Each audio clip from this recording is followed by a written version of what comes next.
Hi, Sarah. Hey, Tom. Sorry about that. Thanks for starting it. Oh, no worries. It could just be that Pix is having issues, but no one's in the room. Quickly, give me all the names. Just kidding. It's being recorded. So hold on one second. Let's just fill in the space. I would like to just kind of jump back as we're waiting for everyone to get in. You guys had some really great conversations going historically. Um, which was really great. But one thing that you're doing is you're working on a book. You put 4 hours of work into that a day with a seventh day completely off, which is fantastic. Um, and well, now I just need the book to be completed. I know. I have a friend who calls me every day, and he's very impatient. If I give the slightest impression that anything is holding me up, like if I'm being silent or something, then we start arguing. But the thing about research, Sarah, and I'm sure you probably know this, and other people know this, but and this is one of the joys of research is when you start digging into it, one thing leads to another, and then it's not really so much a divergence as it is creating greater depth. And I so you run into something, and then you start looking into that, and it helps deepen and enrich your understanding of the subject that you're researching. I absolutely agree with you. I'm currently working on a project right now that I will not talk about, but and so I understand where you're coming from regarding that. But it's definitely something where, you're on one track and then all of a sudden, let's just say it's a date, a year, a theory, a person that you'd never heard of. And you're like, oh, and you make that note. Well, now the research project that you're working on that you thought would take a couple of days is, now being, and I was just thinking about it, it's like a web. It's, and then in order for me to understand what I'm researching at this moment, I need to really quick go and look up these certain things, which is maybe a book, a YouTube video, an interview, you know what I mean? And then you're learning more, and it is literally, it's very difficult. Sometimes I have to bring myself back and remember my original research, what I'm originally looking for, and then and kind of put the other ones into these weird boxes that I'll eventually get to. Yeah, totally.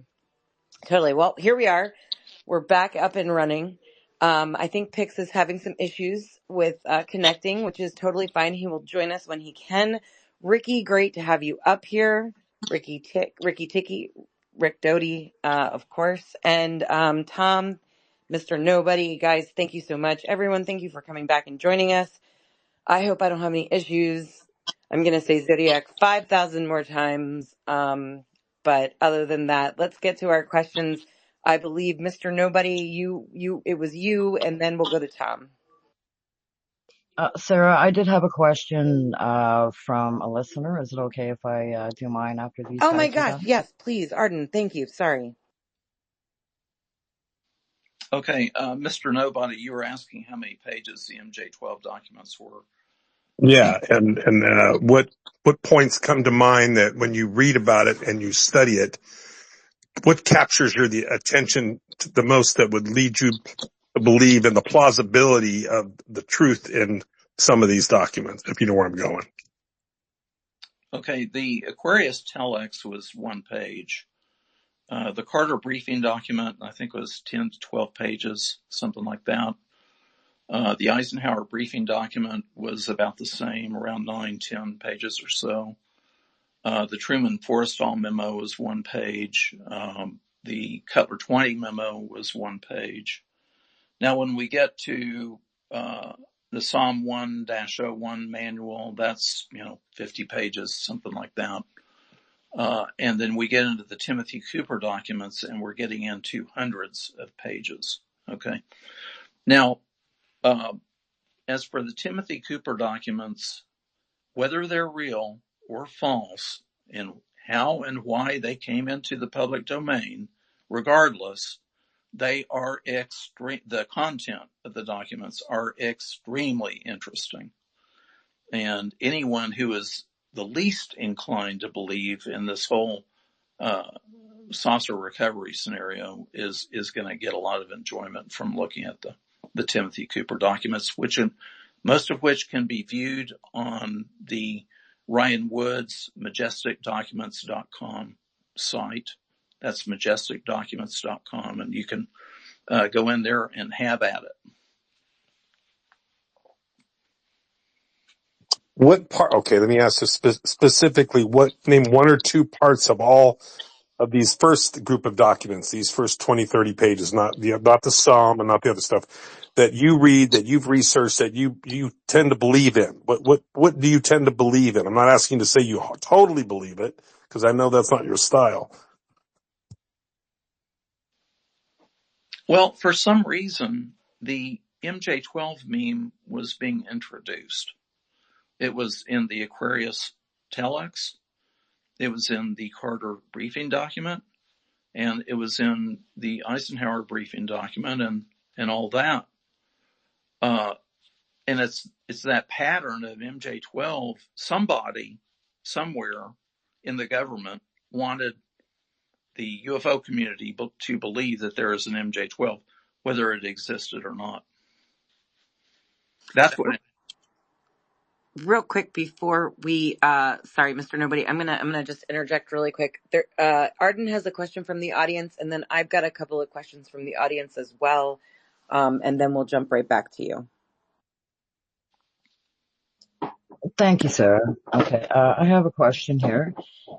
Recently, Jacques Vallée was on engaging the phenomenon. He was asked about the program code named Zodiac. Vallée seemed to be concerned about talking about that program and code name. Do you think Zodiac is another name for the control group, or MJ12? Zodiac sign has 12 signs and MJ12 has 12 numbers. Yeah, well, it's interesting. Well, we heard about COM12 during the 1990s, and if you look at Robert Collins' book, Exempt from Disclosure, he has a lot of stuff in there that are other names, either for MJ12 or for groups that are connected to it. The overall pattern or the evolution, the morphing that I've heard is MJ12, Project Aquarius, Project Zodiac, and now Zenith. And that's the overall pattern that I've heard. Thank you, Thomas. So another question, and this one comes from Dove. Are any individuals on your MJ12 list known within ufology, or are those people generally unknown publicly? Well, from the people that were mentioned on the Eisenhower briefing document, the one that was known publicly to the UFO public was Donald Menzel. And Donald Menzel had written a couple of books, and he was one of these just irrational UFO debunkers. I mean, you could give him the best case in the world, and he'd say that it's ball lightning or somebody who was having a hallucination or something. So, that was the situation with that. It's possible. I'm not saying it is, true, but it's possible that there may have been somebody on the aviary list that might have, if not on MJ12, was close to it. And I know Rick Doty, I know you're here in the group, and you've said many times that Falcon was Richard Helms, and Richard Helms was a former director of the CIA, and before that he was the director of CIA operations. So if anybody could have known about this information about the government's UFO program, it could have been him.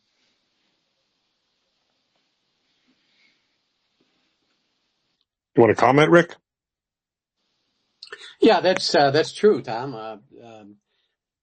For years, people got the aviary wrong. Of course, the actual aviary consisted of scientists and intelligence officers. Started in the late 70s, and the leader of that group was Richard Helms, and we considered him the leader of the group. And when all those names came out, they listed me as Falcon, which was really an embarrassment because the leader of the group was actually Richard Helms, and he spoke many, many, many times about the intricacies of the group of he called them at that time the controllers. I didn't refer to them as MJ12, but he referred to that group as the controllers. But he was very careful of naming them, and over the years, I guess the names have changed, and some of these names like Zodiac and Zenith have leaked out. But Richard Helms was definitely the Falcon and the controller of the aviary.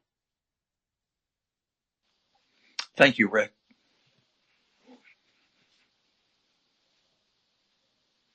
Sorry, I'm trying to do notes right now. That is difficult while running a space. Thank you. Let's move. We're going to go to Tom, then Jay Just, and then we'll bring it back around for other questions. Anybody else, if you're interested, jump up here. Let's start this. Let's dig in deep. We've got some great minds on the stage. Yeah, hi. I'm not really a UFO guy, but I do have a background in fraud investigations and philosophy of science. And I'm progressing along, the following kind of worst case scenario theory that the Dulles brothers and the Bush family basically did a deal with the Germans and Hans Kammler, and they kept the UFO tech outside of the American government. And then they used the Roswell incident to basically hoax the federal government into the National Security Act of 1947. So it's kind of an inside-outside game where you have the MJ12 group or whatever they are running, the kind of the outside game. And on the inside game, you have a bunch of fools on the federal government, chasing UFO hoaxes. And it's based primarily on two cases. The Fort Monmouth UFO, September 10th, 1951. That case is notable because the Air Force general investigating that, Cable, became a deputy director at the CIA, and his brother was the mayor of Dallas in 1963. And Keep then it also short, Tom. Keep it July, short.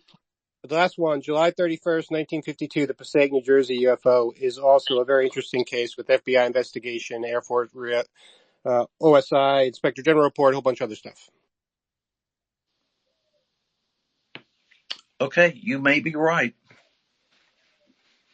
Did Arden have something? No, I just thought maybe Tom had a question in what he had I just think said. Sarah had another question, and then Just has her hand up. Yes, hold on one second. Let me just quickly pull up. Mr. John Strader is in our audience. He is currently unable to be on the stage, so he has another question, which is Ryan S. Wood has a great book about MJ12. Tom, have you read it, and do you agree with his opinions on the MJ12 situation?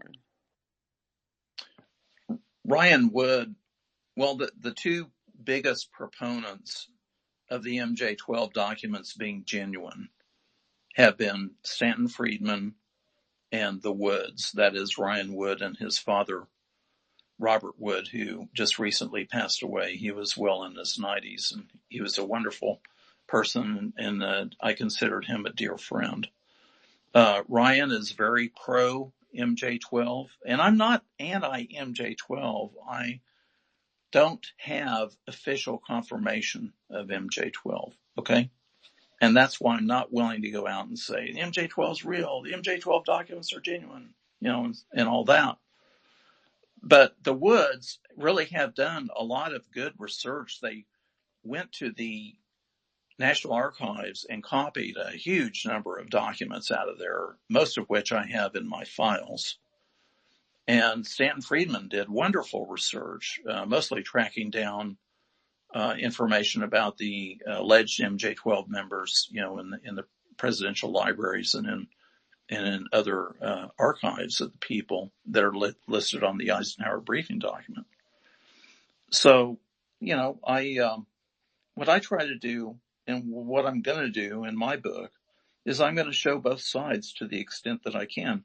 I'm more than happy to list everything, every objection to every MJ12 document, and list whatever can be found, in support of the MJ12 documents. But I will say this, despite all the wonderful research that Stanton Friedman did and that the Woods have done, as far as I know, they have found no direct confirmation of MJ12. So what does that make you think when Lou Elizondo, what was it, if you can remind me, a week or 2 or 3 ago, has come forward saying that MJ12 is real, was real? He may be right. A lot of people say he didn't run ATIP, so I don't know what to think. I Well, mean, if he as Tom yeah, has said many times, I mean, you could have the organization be real and the documents still be manufactured disinformation and fakes. Those two things are not, incompatible really. right. Great point picks. Thank you. Let's go to Jay Just, and then Mr. Nobody, and then we'll go to Tom. Thank you. Okay, so this doesn't have to do directly with NG12, but I'm just wondering, like, do you think that the new movie with Lou Elizondo and also the movie that's coming up with Spielberg is some sort of organized government disclosure? And this goes out to Ricky and Tom. I don't know enough about it to comment on it intelligently, but I will say this. When I got into the UFO field way back in 1990, the general feeling among the UFO believers was that disclosure was imminent. Okay. And instead, what we got the Roswell report, fact versus fiction in the New Mexico desert by Colonel Weaver, which the argument was that Roswell was a mobile balloon. Then a couple of years later, we got Roswell, case closed, with all this absurd stuff about, the bodies being crash dummies or, attached to parachutes laying in the grass and this kind of thing. And then we had there was a GAO investigation trying to find any documentation about Roswell that turned up nothing. And then now if we fast forward to 2017 and the big New York Times article, and then we start getting some government movement, like at least on the congressional side, which is fantastic. But then when you look at RO, Sean Kirkpatrick absolutely wouldn't admit to any reality to the UFO problem as we know it. And when they came out with their historical report, they refused to admit to any UFO reality. So I'm a little bit cautious about expecting any kind of big D disclosure. Now, it's not that I don't want it. I want it as much or more than anybody. But I'm a little bit careful about expecting it. But what do you think about Jay Stratton basically saying he's seen an alien and a ship, like he's had contact with both? He alluded to it. I think in order to help this cause along, he needs to come out with supporting documentation or corroborating witnesses or corroborating information to reinforce and strengthen his claim. But I'd love to hear that. I'd love to hear more. We've had all kinds of people over decades saying all kinds of things and making all kinds of claims. What we need is corroboration, supporting documentation, and so on and so forth. Right. But is there anything that came close to you that seems like legit that you would say, yep, that's the smoking gun, that's the smoking gun thing? like I said, I'm not aware of any direct confirmation, official confirmation of MJ12. Now, if you look at it in terms of preponderance of evidence, I personally, and this is just my personal opinion, I'm personally convinced that the government has recovered flying saucers and bodies and all that.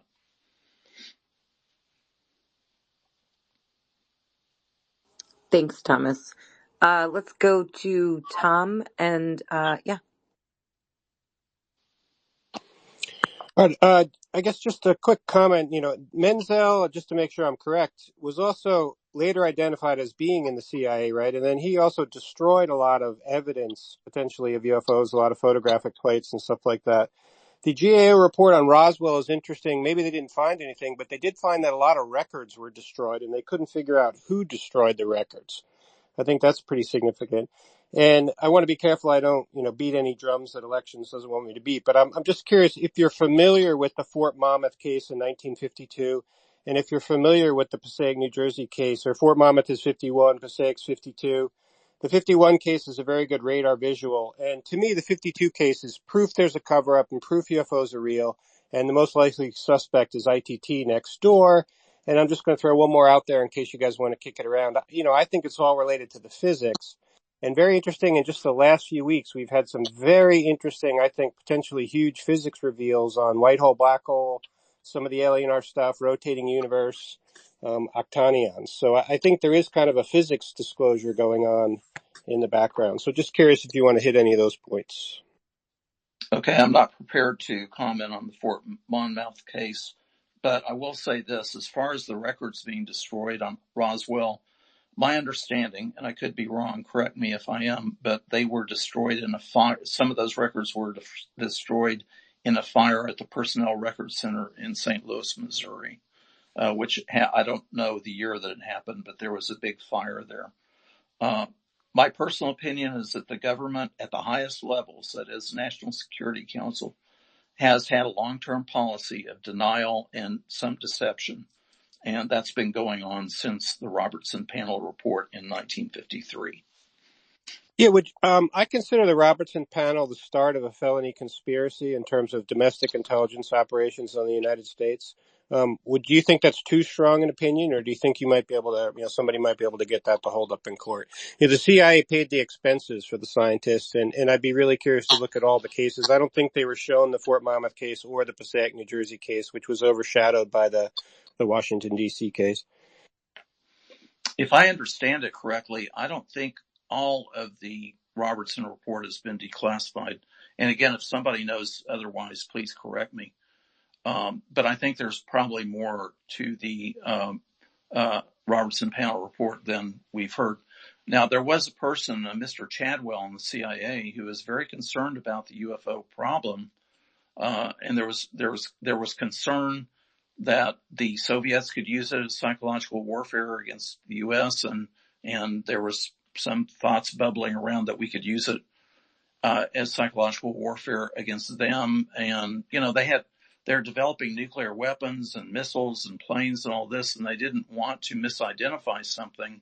And there was a lot of concern about that. And Mr. Chadwell in the CIA, who was instrumental in getting the Robertson Panel, to do their thing, he was genuinely concerned about the UFO problem. But the Robertson Panel was like the Condon Report 101, 10. And as for criminal conspiracy, I mean, nations, intelligence agencies are legal criminal conspiracies. Okay, that goes for the U.S., France, Britain, Russia, whatever. I have a question for Thomas and then to Rick Doty after. My question is, in all of your research in ufology, in everything that you've learned, do you lean more towards time travel being a realistic theory, or not? What are your thoughts? I prefer. I'm just an old nuts and bolts guy. Okay, And I prefer the extraterrestrial explanation until proved otherwise. Now, I just finished reading Richard Dolan's book about underwater UFOs, and I think an alternate explanation might be that there's an intraterrestrial explanation. In other words, they've been here a long time and they've been on Earth, as far as we can trace, and maybe they're, hanging around under the ocean or something like that. I think that's a logical alternate explanation to the extraterrestrial. Really quick, Time, Tom, I just want to say, I just correct myself in this. I'm not saying that all of the entities are time traveling. I'm not saying that all of the entities all of the NHI are from the future or from these other multiverses. I'm asking specifically if you've come across in your research, your personal research or knowledge, communications, conversations, that time travel that would lead you towards the idea that that is a actual, like, that theory could be taken, consider it. well, I mean, it's part of the conversation. It's been part of the conversation for a long time. But I don't know how time travel would work, and I don't know if anybody does know how it would work. Maybe talk to Jack Sarfati about that. I just don't know how to answer that. And like I said, the logical explanation to me is extraterrestrial until we can prove it otherwise. Thank you. Rick, what are your thoughts? Well, first of all, Tom was mentioning the fire. There was a fire at the National Record Center in St. Louis in 1973. It destroyed a lot of military records, but it also the fire also destroyed an area that contained all the record center will say, and Wendell Stevens actually has a FOIA response from them. Had one. I'm not sure where it's at now, which he presented at a UFO convention some years ago, that showed that sensitive records pertaining to U.S. Army Air Force from I think it said from 1945 to 1950 were destroyed in a fire. Now, you can read a lot into that, whether there was anything pertaining to Roswell in there or not. But, I'm on the other side here because I actually had access to classified information, and I've talked about it at UFO conventions. So I'm 100% positive that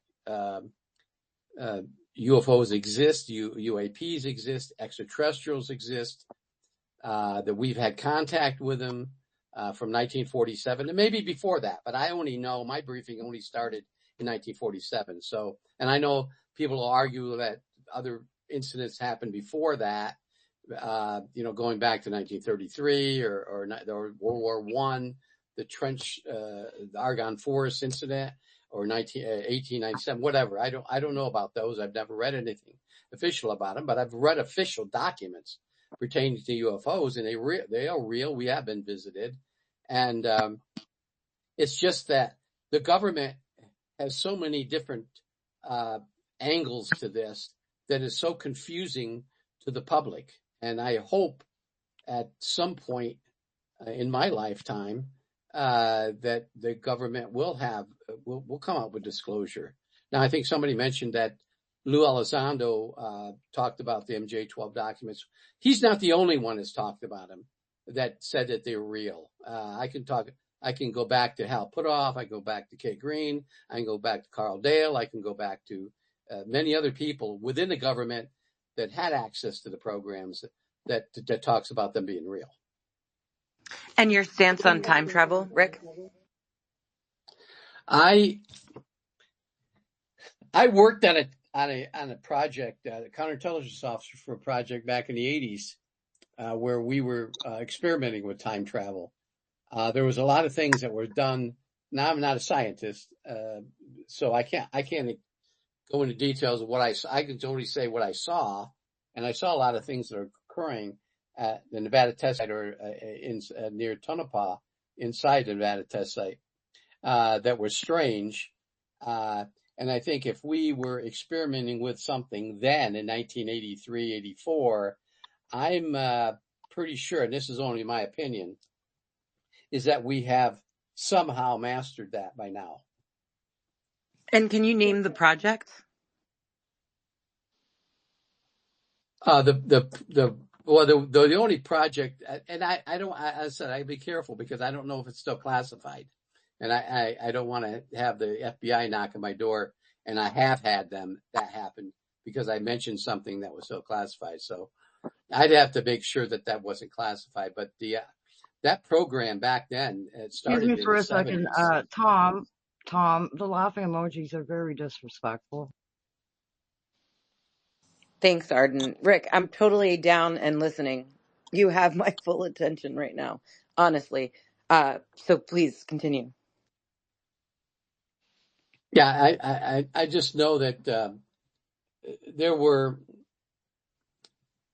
people have come out before in the past about MJ12 verified its existence. Now, somebody brought up the fact that maybe the documents aren't necessarily all true, but the program itself is real, and that is I tend to think that some of that information contained in the MJ12 release documents could possibly be disinformation, and some of it being real. I think I'm inclined to agree with you on that one. I really appreciate, I know we had to put on our woo hats there for a second, but Real quick, Sarah, I agree with that too. And I think the thing that I'm trying to figure out here, so we basically know that, we don't know. And we don't know who's been in charge of the program and where it was nested or anything fundamental. We do believe, I think it's fair to say that it existed in some fashion. So my question is, as things stand today, um, how do we think it's operating? Because there's so many things that are in motion. Reports that they're trying to push the tech out into private hands. So we don't know clearly. We're in the dark. But what is our best guess of how things are operating today? Does anybody have any observations on that, Rick or Tom? Because that's what we need to know for now. And obviously we don't have the tools that we fully need, but what's our best guess? Well, I'd like to say that I'm very concerned that if one or more agencies like AFOSI and DIA and all those, if they were showing tendencies to manipulate UFO people in the 1980s, I'm rather concerned now with social media that it would be so much easier to manipulate the narrative and manipulate public perceptions and opinions.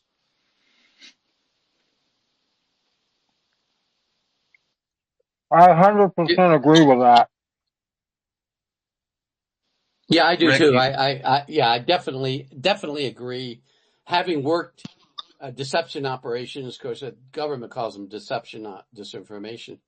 I can see traces or traits of that happening right today within the DIA and within the Pentagon. I'm almost positive that there's disinformation operations going on against the American people right now regarding the UAP UFO disclosure program. I can almost guarantee it. Well, let's tease that out a little further. I mean, my gut tells me that the fact is that the government wants to get it out of their hands and has for a while. So is it possible that there's a great big vacuum in all this and anything that's actually being done is being institutionalized within obviously the Department of Defense in some aspect? I'm not sure that there's any civilian oversight that would reflect like an MJ12 operating basis today. I mean, I just tend to think it's almost catch as catch can because that's the way this whole thing with Elizondo and Grush and all these whistleblowers, to me, it feels like these people are operating on their own individual aegis to some degree because there's no direction they're getting. And I think that's kind of where we are in the broad. So the question is, who is running those disinformation campaigns? And that would be obviously Department of Defense, CIA in some aspect.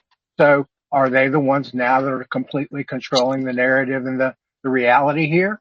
Is it out of any collective oversight now? It's just completely owned by the government and the spooks? Well, I would say that, you're partially right there, but there's so many different elements and entities involved in this. The United States Space Force, originally a few years ago, they had a positive view of disclosure. Right now, they shut it all down. That last spokesperson who spoke last, whenever it was, August or September, shut it all down. They're not going to cooperate with disclosure. So now we got a problem with the Space Force, who that the Space Force, a newer branch of the government, they have so much information pertaining to these unidentified or UFOs or UAPs that are operating in our atmosphere or in space close to Earth.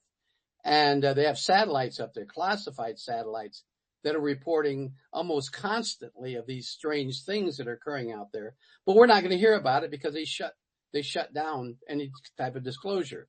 The DIA, although they're somewhat open to it, they're not going to release everything they have. And I can't speak for the CIA. I'm not sure what their status is right now. But there are people out there that want to talk. And you know what really, a lot of people don't realize this. There are some that do, but a lot of people don't.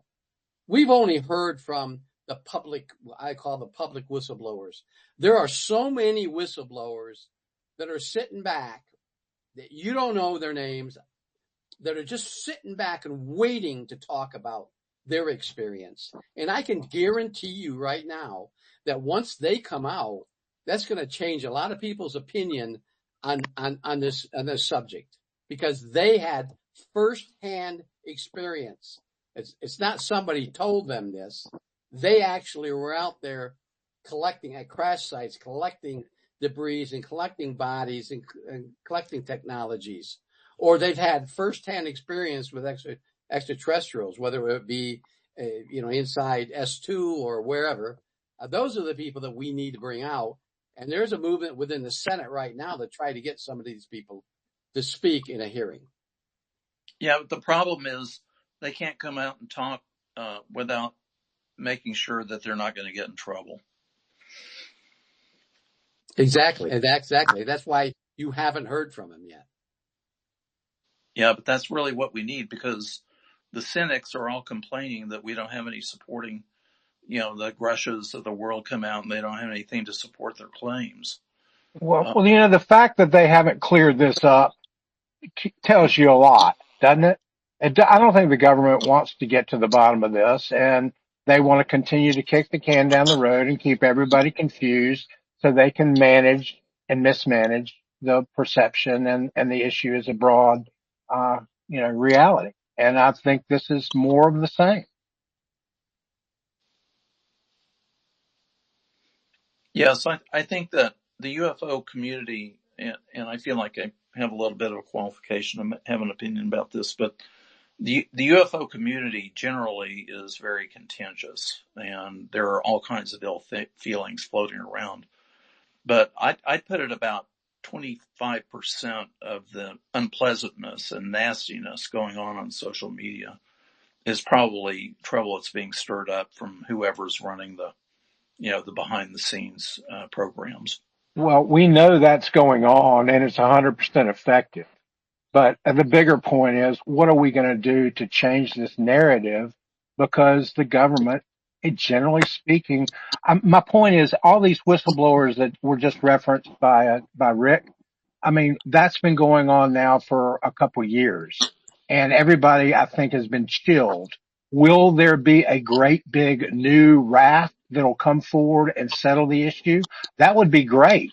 But it seems to me like the government is effectively putting out the markers that it needed to maintain that friction in the marketplace to where people are not going to easily come forward right now. Because why aren't they doing it? Or are they? And to me, it feels like there's a complete lack of structural ability to plug in, and they're all worried about losing everything they have by coming forward. So I You don't know know. what?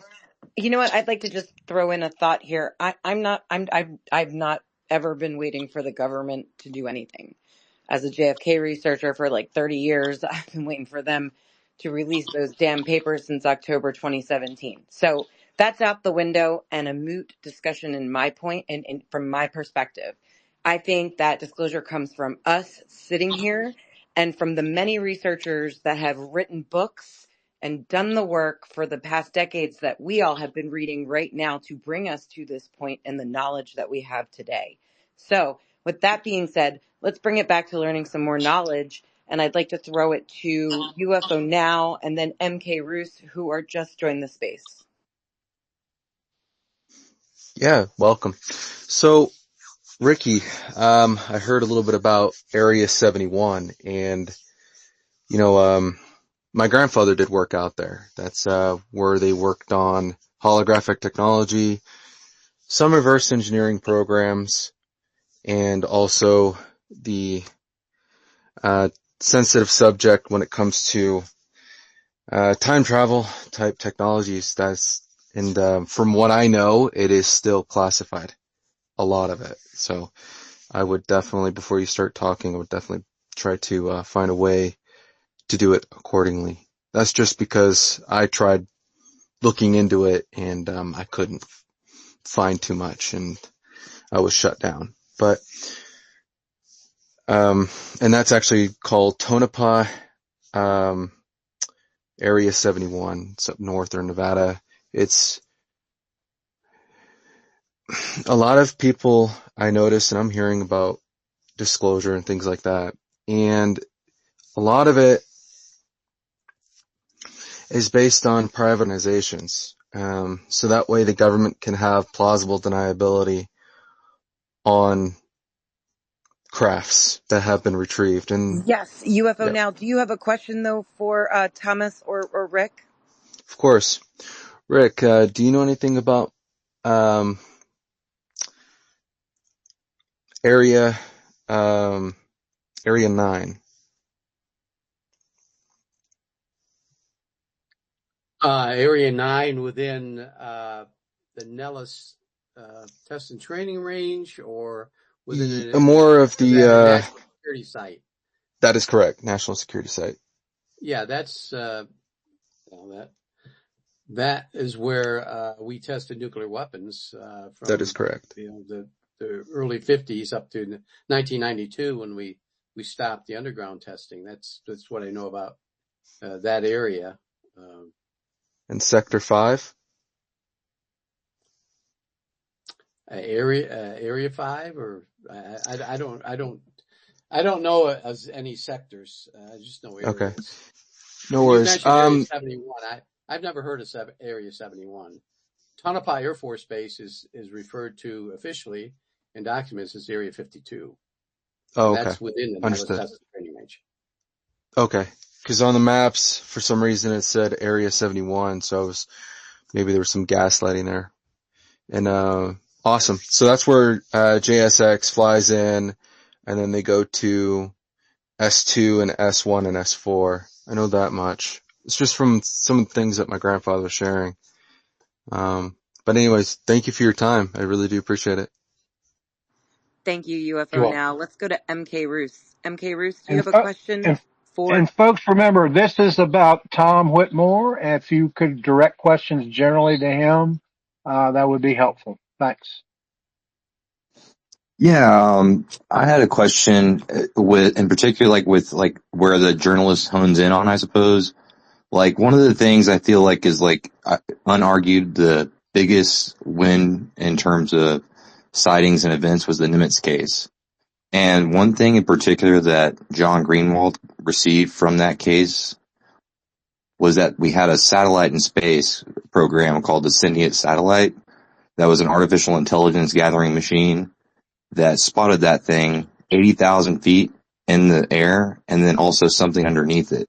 So it like broke into the atmosphere like in space and recorded. And I was just wondering if like as a journalist, I feel like that would be like the area to hone in on the most, because it's been also Radcliffe that said that we have the satellite data and imagery. Like all those signs point to like definitive, like no questions asked, it's game over. But I was just wondering if that's something that is being worked on behind the scenes or something like that. Thank you. I don't know anything about that in particular, but I do know this, that classified satellites are among the most highly classified things in the U.S. government. Well, that program was like back in 1990s, I think is when it was launched. And, with Greenwald's, Freedom of Information Act request and their acknowledgement of it, does that give any more green light to get the information that was received from it, if that makes sense? Well, at least they admitted it exists, because I recently filed an FOIA request, and I let Rick know about this too, but the answer I got back was, we can neither confirm nor deny that your topic exists. Now, let me ask you this. What do you think that means?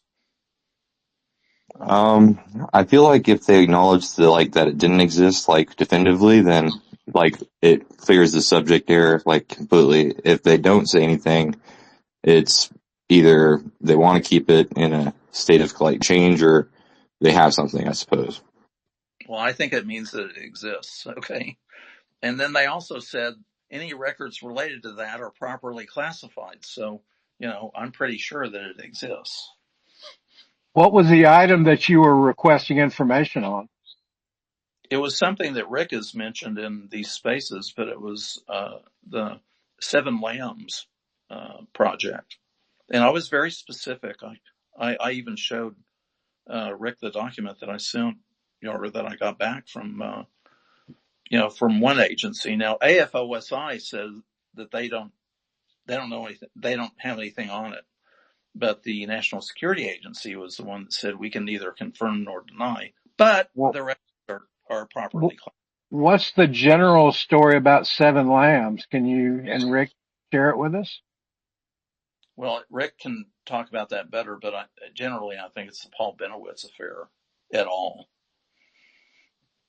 Yeah, the Seven Lambs was the entire. There were numerous parts to the Paul Benowitz case, so the whole operation was Seven Lambs, which had 7 different parts to it. That's what it was. Okay, I gotta ask now. What were the 7 parts, please, sir?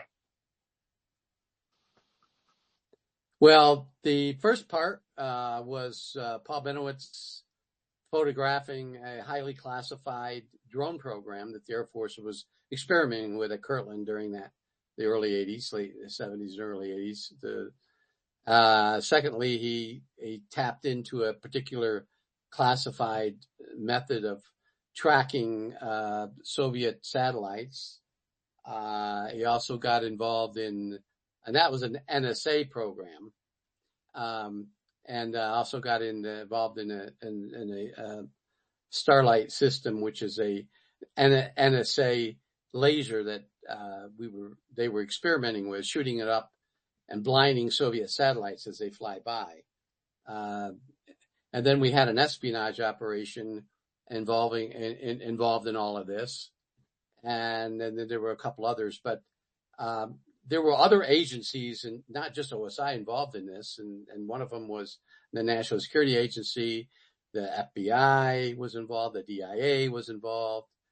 In a very, very, very small part, the CIA was involved. And then also the NRO. At the time, NRO was highly classified. So that's it. Seven Lambs encompassed all these different operations. Thank you. Let's go Jay, Just, Tom, and then Whistleblower. Oh, I have a question from the audience. So, the question is, obviously there are different classification levels, but are there specific levels of classification within magic?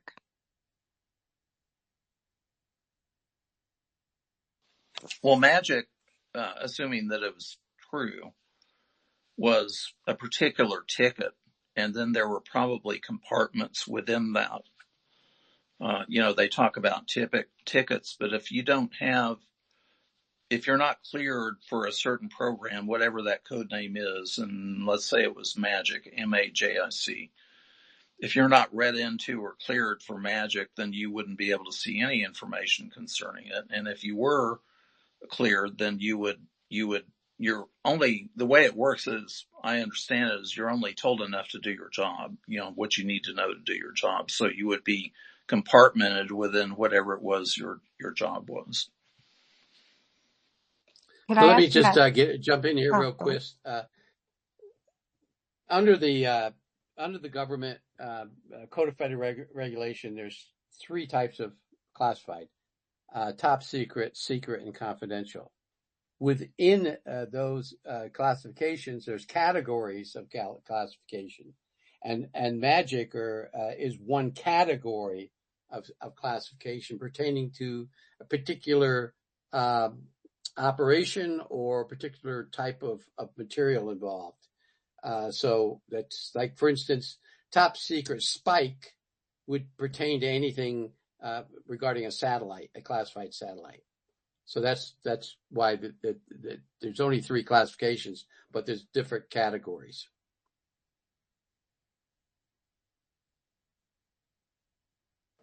Thank you. Go ahead, Tom. All right, I got two questions for Mr. Whitmore. Hopefully it's me. And two comments for Dodie on the way. I respect the no comment, but I'm curious if you could say more as to why you're not willing to comment on the Fort Monmouth 51 case and the Passaic 52 case, because I do think those are key to the Robertson panel, maybe one or both of those. And, I really appreciate Rick Doty, I guess, joining the call, and I guess his voice is valuable.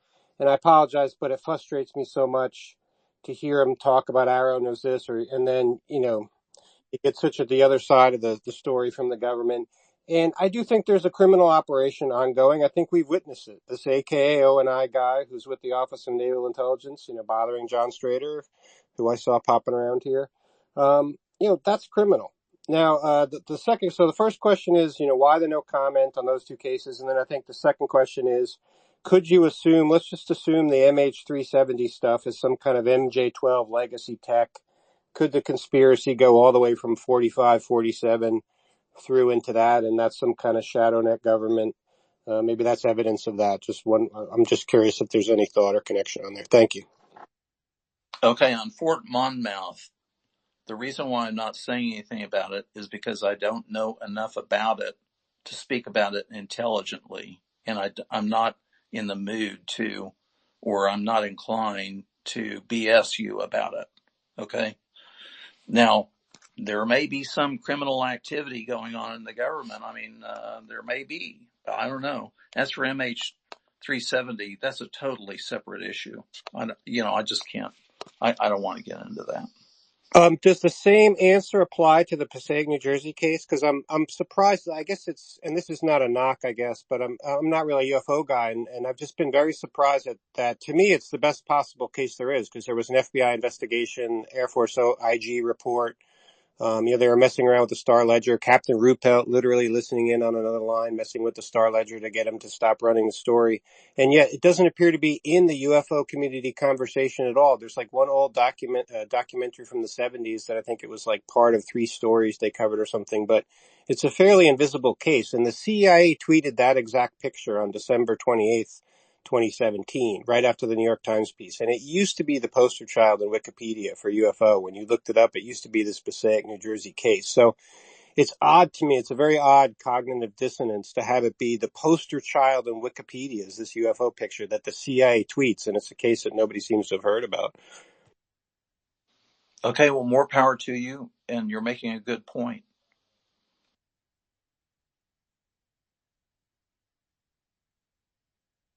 Jess, what you got? Oh, I wanted to ask Ricky, have you ever seen, other than the Roswell, some of the Roswell film, did you ever see any like pictures of different beings? Were those ever shown to you? Um, Yes, I'll just say yes, and I'm not going to comment anymore on that. Thanks, Ricky. So real quick, whistleblower, do you have any questions for Tom? Yes, I do. Thanks for pulling me up, Sarah. Rick, Tom, how are you guys doing? Good, Hi there. Charles. Good to see you.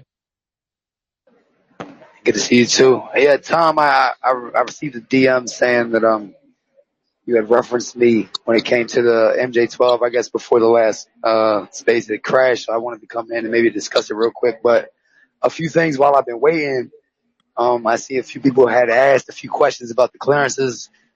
When it comes to MJ12, I mean, obviously I don't know them, but I have been read in on about 95 to 100 different special operations manuals of MJ12, and I was just curious if, like, are you aware of the clearances when we were just discussing them of top secret code word, and then within that you have majestic clearance, and then within that you have magic eyes only clearance, which is actually just for the Magi committee, which is different from majestic. That's for just the Magi Committee, that's what it stands for, Military and Joint Intelligence Committee. So I was wondering, like, have you ever seen any special operations manuals besides the one that was leaked, 001 or 01-001? That's the very first one. Have you ever seen any, or been read in on any? I have not seen any other ones. The Woods went to the National Archives and they pulled just a whole lot of government manuals that, generally speaking, have the same general appearance as the Psalm 101 cover. Now, they're not UFO manuals. They don't have anything to do with UFOs. I have seen that, but no, I haven't seen any other manuals. And as for the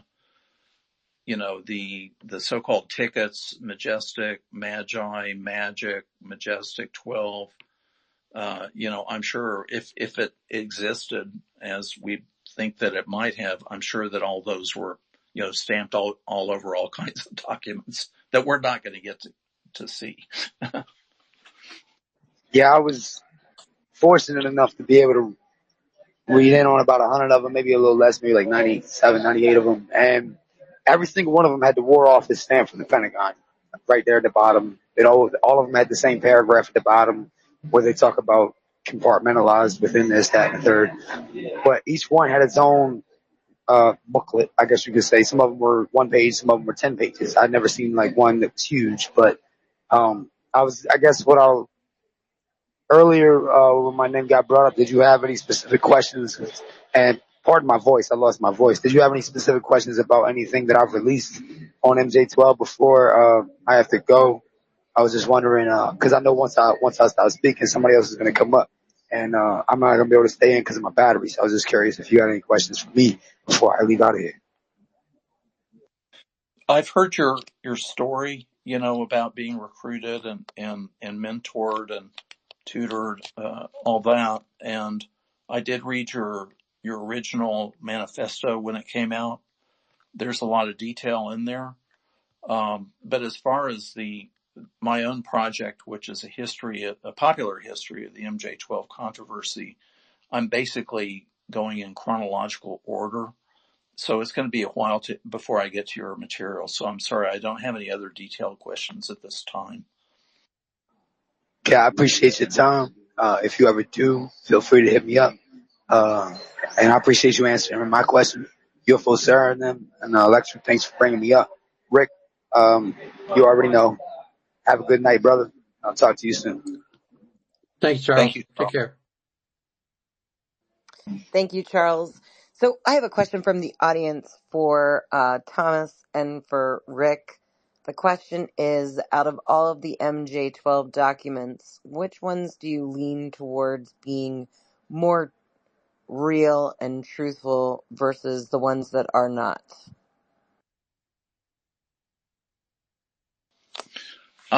There's one school of thought that the Carter briefing document, that the alleged Carter briefing was given orally, and that the people that gave the briefing went back and from memory wrote down what they could remember what was said in the briefing.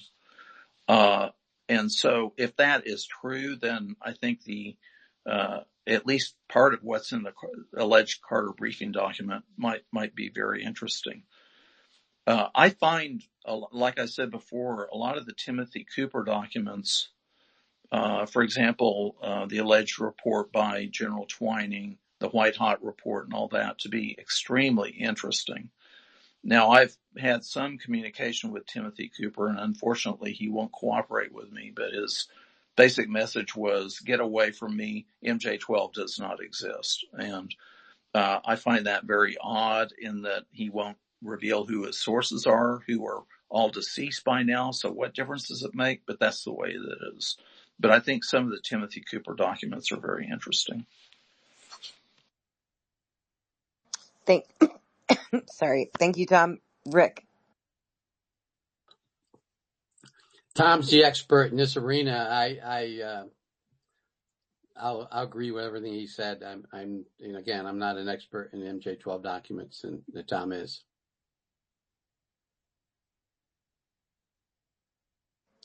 Thank you. Thank you. Thanks, Rick.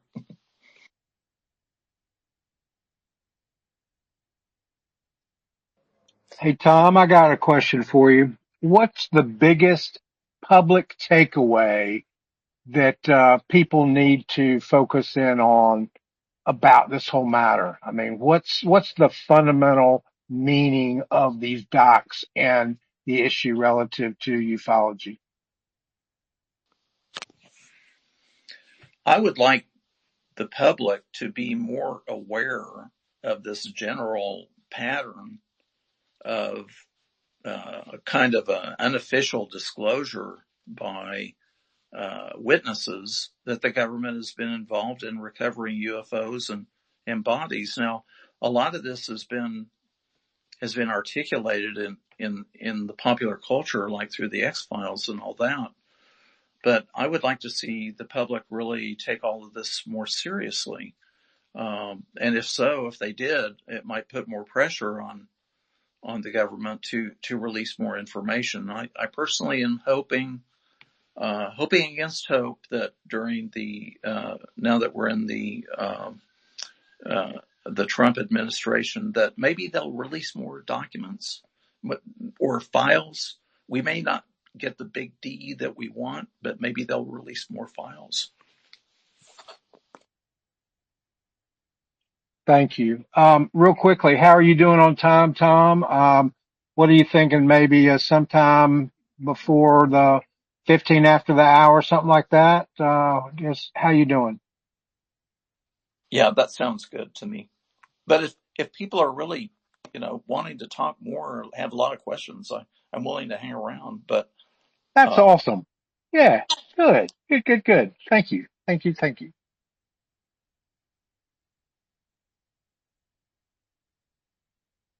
All right, Just, we know you got questions. Come on. What you got, Well, Just? I don't know much about Majestic 12, so I don't really know what to ask, to be quite honest. I came in late. I have to agree. I don't know much about Majestic 12 at all, other than like I briefly come across it in my, research from here, just connected to, all the different people. And so, if you can break down what you think, Tom, Majestic 12 was,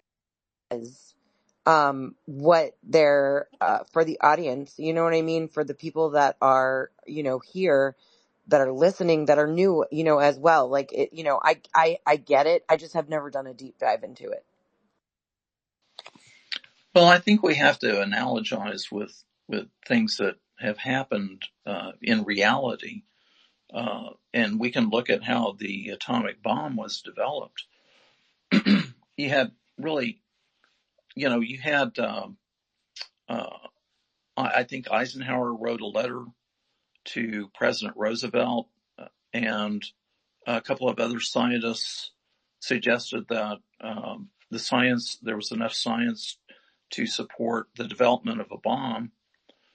And it got to the point where they decided that they had to have somebody run the program day to day, and that became General Groves. Now, But General Groves himself wasn't at the very top. The very top was Vannevar Bush and either Dr. Compton or Dr. He starts with a C. But, those guys were really at the top, and then they reported directly to President Roosevelt.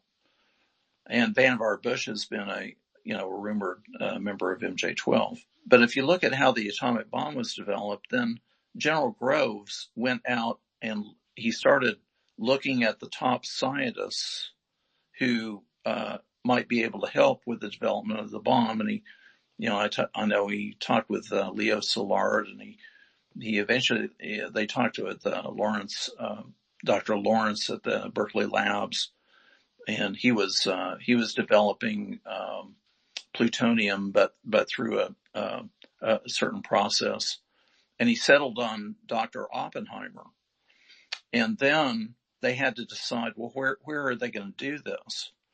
And he and Dr. Oppenheimer looked at several locations. One of them was even on the Texas coast at Padre Island. But they settled on Los Alamos.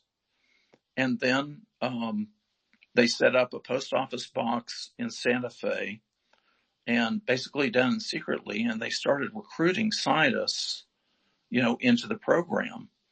And, but that wasn't all, because General Groves was responsible for developing, the, Tennessee lab, in Oak Ridge, Tennessee, where they had the, hexafluoride process, to produce the enriched uranium. And then they also had the Hanford plant, which produced the plutonium. So those were all huge projects, and it was basically secret. The public didn't know about it. And that was mostly run by one very, very strong, driven man who was General Groves. I mean, the guy could work 24 hours straight. And, if we look at that, you didn't necessarily have to have a huge committee, to develop the atomic bomb, but you did have certain key people, and not a lot of them, at the very top, like, Vannevar Bush and Dr. Compton or whatever the name was, General Groves and Dr. Oppenheimer, and you go from there.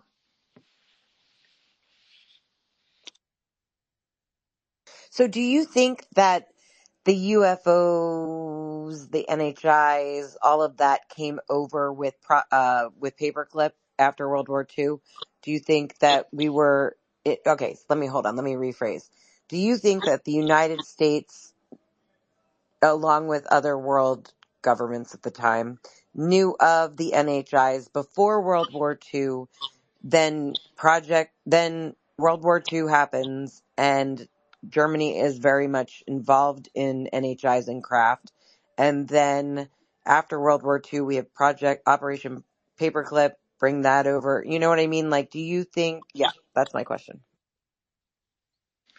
I'm not sure why people are so hung up on having to believe that the Germans had UFOs, and that they knew something that we didn't know. I mean, the Germans were very, very good at developing, airplanes and bombs. They weren't nearly as far along on the atomic bomb, I don't think. But they were very, very good at developing military armaments and technology. The idea that the Germans had anything to do with UFOs is, as far as I can tell, has never been above the rumor level. And little things here and there, and a little book here and a little book there.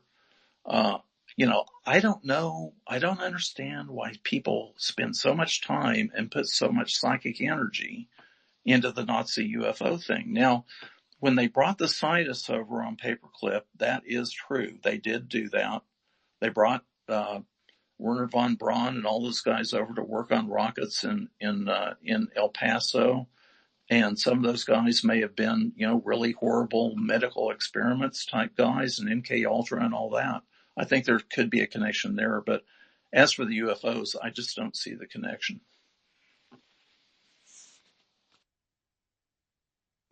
Thank you. Let's go to hands. I think it was Tom and then Jay Just, and then I'm going to bring up Mr. Nobody. Me? Hit it, Tom.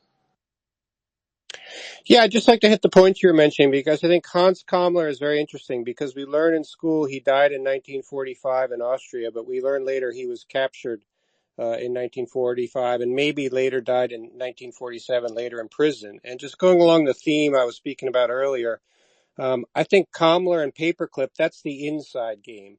And just like processed uranium was captured on submarine U-234, I think the cartel did an inside-outside game where you put the nuclear tech inside the United States because it's visible from space. And you keep the UFO tech and you put that in kind of the outside group. And maybe it's a conspiracy theory, but I think you got to keep it on the whiteboard. You know, the Germans, Antarctica, who knows, right? So, and to me, that's the most likely scenario of who's running the country is some kind of shadow government. And I think if you do it in the frame of reference of philosophy of science, the Einstein-Szilard letter, 1938, that was kind of the birth of the Manhattan Project. So it's normal to assume what's that next generation of stuff going to be, and it's probably LENR. And that's where one interesting data point that came up is that Peter Debye's daughter, he was a physicist, chemist at Cornell, Nobel Prize winner, I think, may have been a hostage of the Nazis, and her husband disappeared in the 70s sometime. So I think there's actually a lot of evidence that there is some other tech that may have been kept secret. And, you know, a lot of the stuff is still classified, like you mentioned, even the Robertson panel, right? So I don't think it's outlandish at all. And I think if you put in the last data point of the worldview warfare and the fact that the Germans were all into that kind of thing, the best way to win the war might be a UFO hoax in 1947 after you supposedly lost the war. Then you use the National Security Act to rig all this UFO bullshit, and Congress doesn't even know who's running the country. Like when Senate Armed Services Committee, you know, Kirkpatrick, he gives his case study to some senior retired out of the community CIA guys. Congress doesn't even know who they are, who decides what information we get or not. So seems like pretty good evidence. You're entitled to your opinion.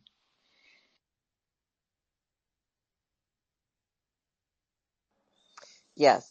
Thank you. Let's move on. Jay Jess, do you have a question? And then Mr. Nobody.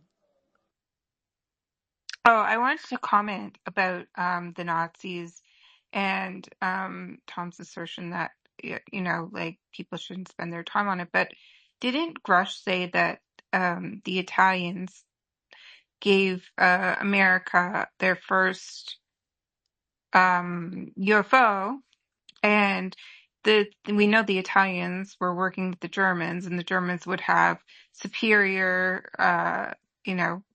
engineers or scientists, that sort of thing. So they also did have some sort of thing that looked like a UFO, didn't they? And they also did study in the esoteric, and a lot of esoteric. So they were kind of searching for whatever this is. They did dabble in all this. So I don't know exactly what the history is, but there is a lot of evidence that shows that they were interested in these things. Well, there's a school of thought, and I'm not saying that it is, but there's a school of thought that the Italian UFO thing is a hoax.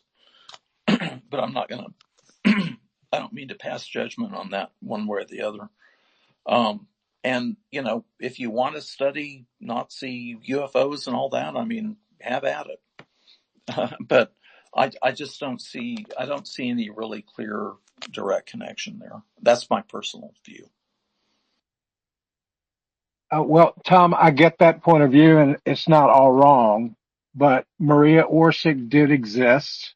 The Real Society did exist. The search for alternative energies and esoteric understanding was well, steeped within the entire Reich. And they definitely brought over propulsion, rocketry, and other, space related engineers. And they basically seeded the fundamental, program that we have here in the States. So I get your point. Is there a direct connection between ETs seeding some sort of esoteric technology that came through the Germans and is part of this? I don't think that, I don't think we can say that. But, the Vril Society and what was happening with, the Hanabu and with, Daglaka, all that is real, as you know.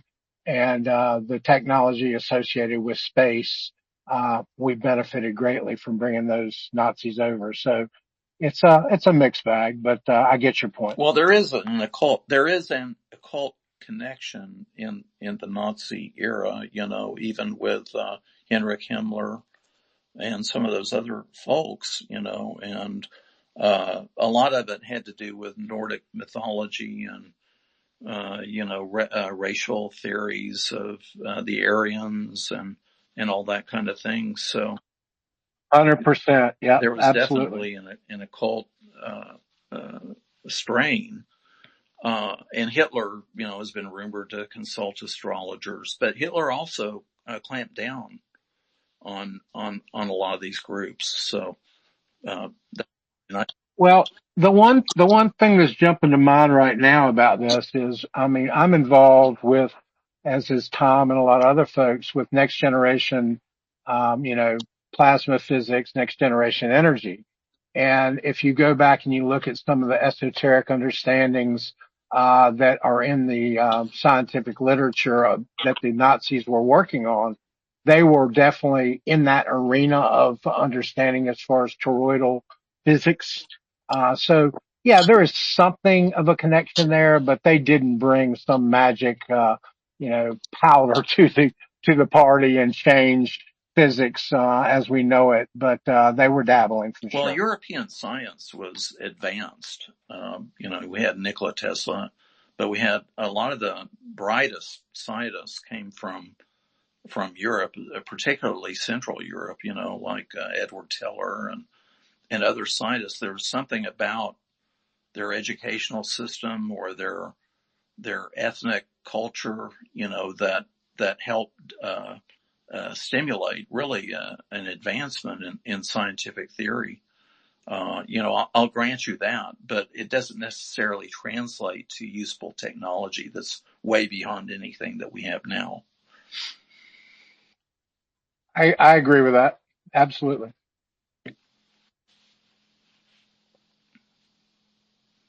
I think we have Mr. Nobody. Yeah, I was in a space a few weeks back. I can't remember the guy's name off the top of my head, but I followed him, and he was obvious to me quite a hell of a researcher. And so I asked him if he mentioned some links that he had. So he sent them to me, and I opened them up, and there's like 3 pages. I'm going to guess like 75 to 800 different items on these links. And so I just started going one at a time, and I clicked on this one link, and there was a documentary film. It looks to me like it might have been made in the 60s or the 70s, maybe the 80s, but definitely in that era. And it was basically, right off the top, it says, this is like a secret society documentary from the Knights Templars. And I thought, well, shit, I got to watch this because this, and what they talked about, and they had videos, and quite a story, and I have it on my YouTube channel. If anybody wants it, just DM me and I'll send it to them. It's free. And it showed me that more evidence of what they were doing as far as the Nazis and their flying saucer program. It gave more credence to some of the theories that were not really proven yet. But then also it was suggested, and I think it's been suggested by others, that the 1952 flyover the Pentagon, they insinuate that those were Nazi spaceships. Those were not alien spaceships. So I don't know if Rick or Tom or you guys want to comment on that. What do you think flew over in 1952? Well, something flew over, and it really is what started the whole Robertson panel thing, because President Truman wanted answers, and he called his people in, and they went to the CIA, and the rest is history. So something was going over, but I've never heard anyone be able to say what it was or who it was.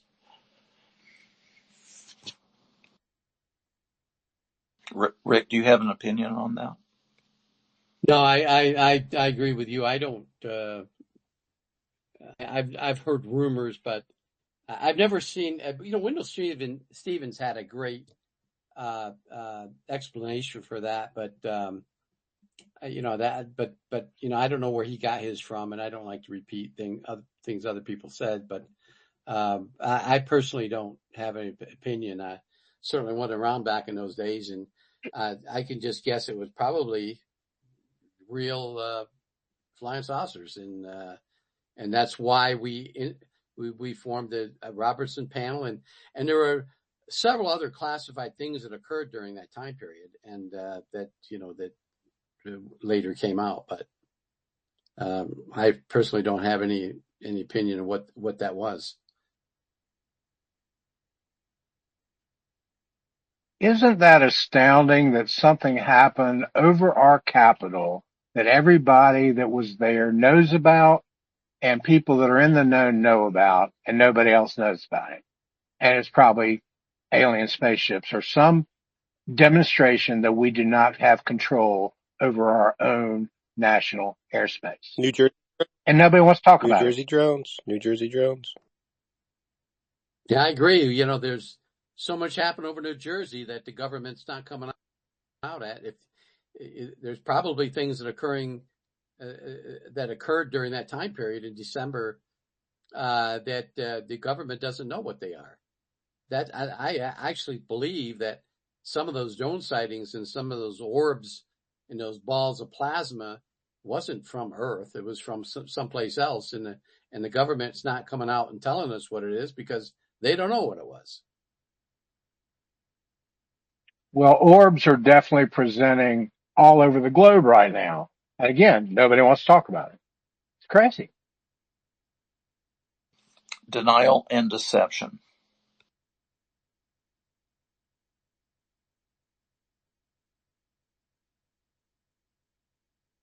Can I jump in? Yeah. Yes, sir. Sure. Sarah, you and Arden take over. I'm going to run for about 5 minutes and mess with the dogs. I'll You be got back. it, Pix.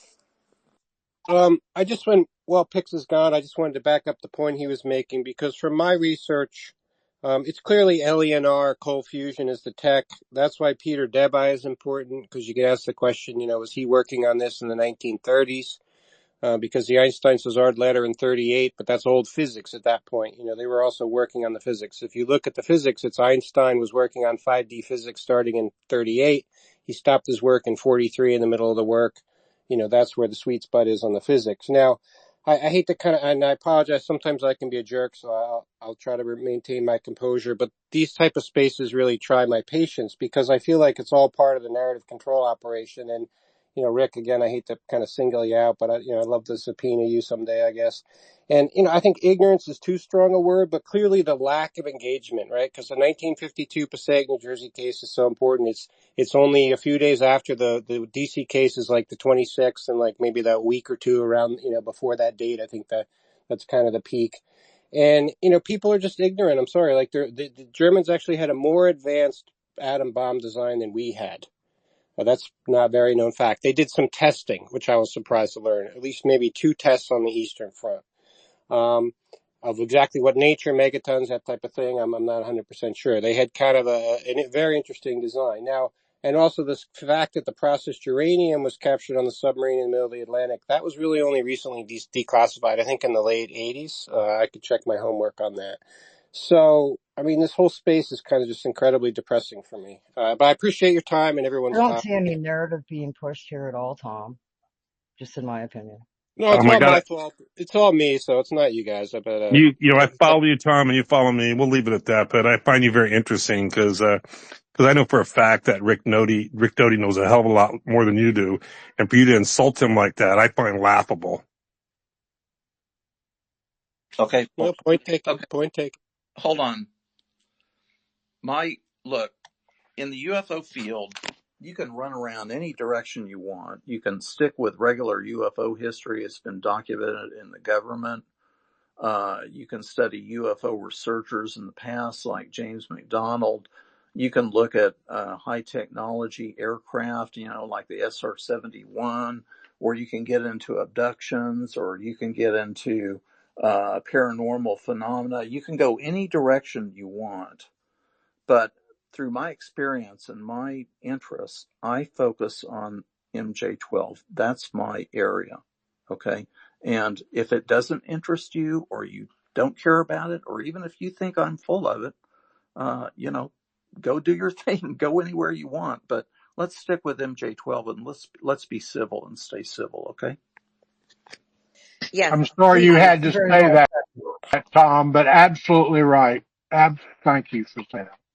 Yeah, absolutely. And Tom, we're all just here, you know, sharing things. There's some things that you bring to the table that others are going to be like, whoa, I brought up time travel earlier. I think a bunch of people puked.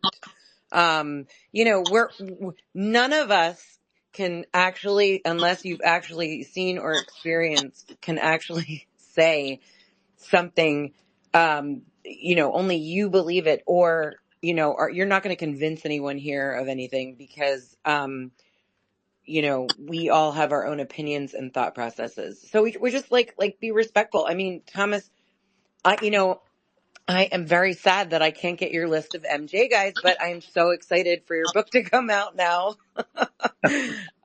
That's like an honest, my honest opinion. I'm like, oh man, but it's cool. I can wait. Absolutely. Let's go to J Just. Oh, okay. Trying to remember my question.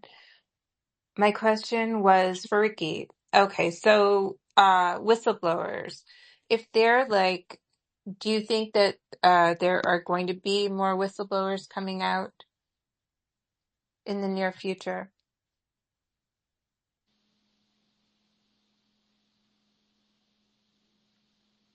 Is he there? Ricky, that was for you. Are you talking? Okay, I'm sorry. I wasn't sure who it was for. I hope there's a movement in the Senate, at least with staffers, is trying to get some of these who've never been disclosed. They're sitting back waiting for their turn. But there's, it's complex because they got to get permission, and they got to be very careful what they say. And so it's not easy for them to do that, but I certainly hope so. So these are like first-hand witnesses, the ones you're talking about who have been to the crashes, who have to go through Dobster in order to go public.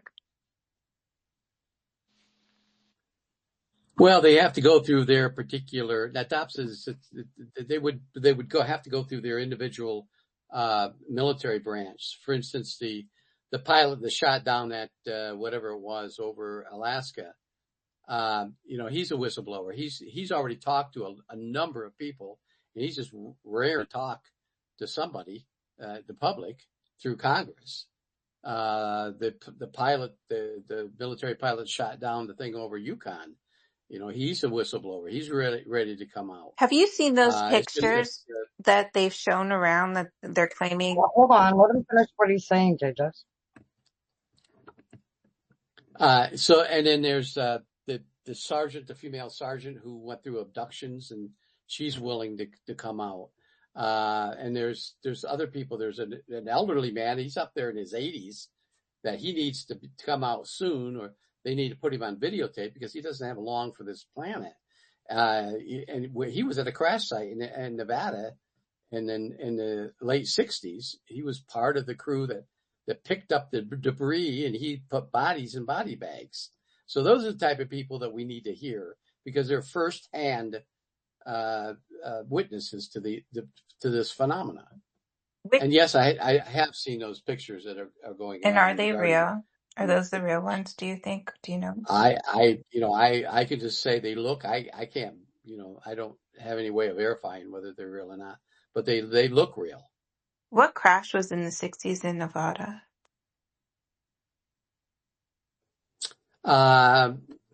It was an ant-mined UFO crash. I think it was 1968. It crashed in it was northwest of Beatty, and and there was a crash site. They picked up I think some bodies and the crash debris. Rick, you're saying that like you like take that for granted. So you think that one is for sure for real?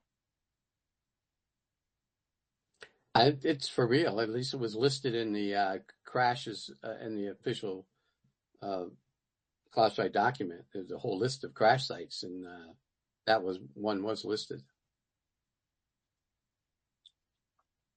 Have there ever been 68. Wow. Go ahead, Pex. I'm good. That's it.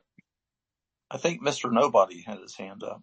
Well, can I just follow up? Have there ever been crashes in like a city, like a city with a huge population that they covered up? Well, not that I've never read about one, but I've heard people talk about the crash that happened north of New Delhi in India many years ago. If you go to India, they talk about that.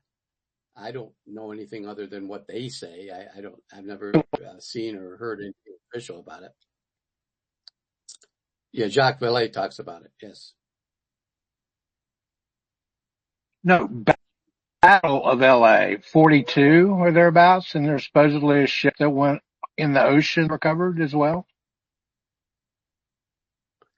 I heard the rumor and people talk about it, but I don't know anything firsthand, nor have I ever read anything about it officially. Thank you, sir. Go ahead, Mr. Nobody. Sorry, Pex. Go ahead, Mr. Nobody. Go ahead, Tom. It's all right.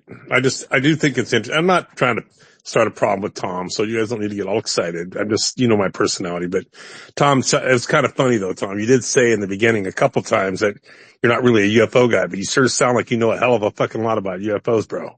But keep your turn, Tom. Go ahead. Well, actually, I have a background as a cybercrime investigator, so I've helped FBI, Interpol, worked on anti-terrorism cases, and I'm a decent student of the philosophy of science. And my study of UFOs is strictly radar visual military cases, right? Because that's where you're going to get the best data. And from that study, it's clear, proof UFOs are real, no doubt about it, right? Brings up point number 2. There is an illegal psyop to keep point number 1 secret, and that's this whole UFOs game. It's like Pavlov's dog. Every time somebody says UFO, somebody says, show me the proof of the aliens, or how about the autopsy, or what about the Nazis, right? That's all bullshit to me. Now that brings up to me point number 3, which is Philip J. Klaus' curse, because this is what it comes down to me, and this is where I'm just curious, it's a little bit conspiracy theory out there, but could you wrap this back to the MJ12 stuff, which is, I could read the curse, I don't know if you guys know the curse or not, but the curse is basically that you'll never know UFOs until the day you die, and you'll always be wondering what UFOs are. And I think if you replace the UFOs with God, that's what this is all about. So you don't know what the hell's going on, because this does involve metaphysics and physics and the whole 9 yards, and this whole thing is some psychological operation. So you mean the gray aliens that are abducting people out of their houses and having hybrid babies? That's a psychological operation? Is that what you're saying? Well, no, I'm saying, I think everything is both ways. So there could be some reality to that, but the fact that we're not studying that scientifically or approaching it anyway, that it's just like happening like here in spaces, to me, that just goes back to point number 2. There is some psychological operation going on that's illegal. And, maybe that's just a consciousness operation, right? Maybe people are just invading people's dreams, sleep paralysis, whatever. It could be a whole bunch of stuff. But the fact that it's not considered scientific, the reason I'm upset, and I'm sorry if I come across bad to you guys, is no one's doing science. It's like a Galileo moment, right? There's a next generation in science waiting to happen, and no one even really is working on it because we're all working on like fake string theory stuff. And that's really what this is all about. And probably just so you can keep the oil economy, because in the oil economy, it's easier for the United States to control the world. And that's probably what it's all about at the end of the day. UFOs are about oil and physics. I think I'm about ready to wrap this up.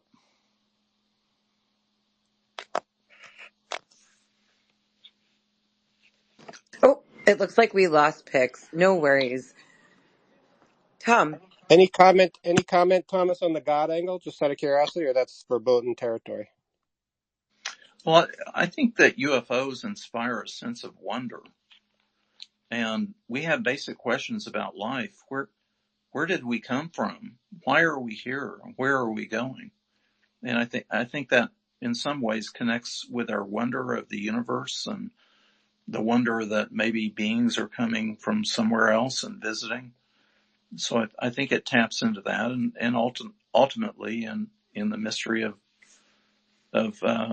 existence itself. But I'd like to wrap this up, and I want to thank Pixley. I want to thank you, Sarah and Arden, for helping. Rick, I'm so glad that you came to the space today. Jay Just, thank you for participating, and Mr. Nobody and Tom. And if I've left anybody out, I apologize, but I'd like to wrap this up. And if y'all want to keep talking, go right ahead. Tom, real quick, before you go, when do you think we should expect your book? Um, I'll be lucky if I can get it done in 5 years. Oh my goodness. Okay. Well, I hope to have you in another space soon. We can help unravel some more things.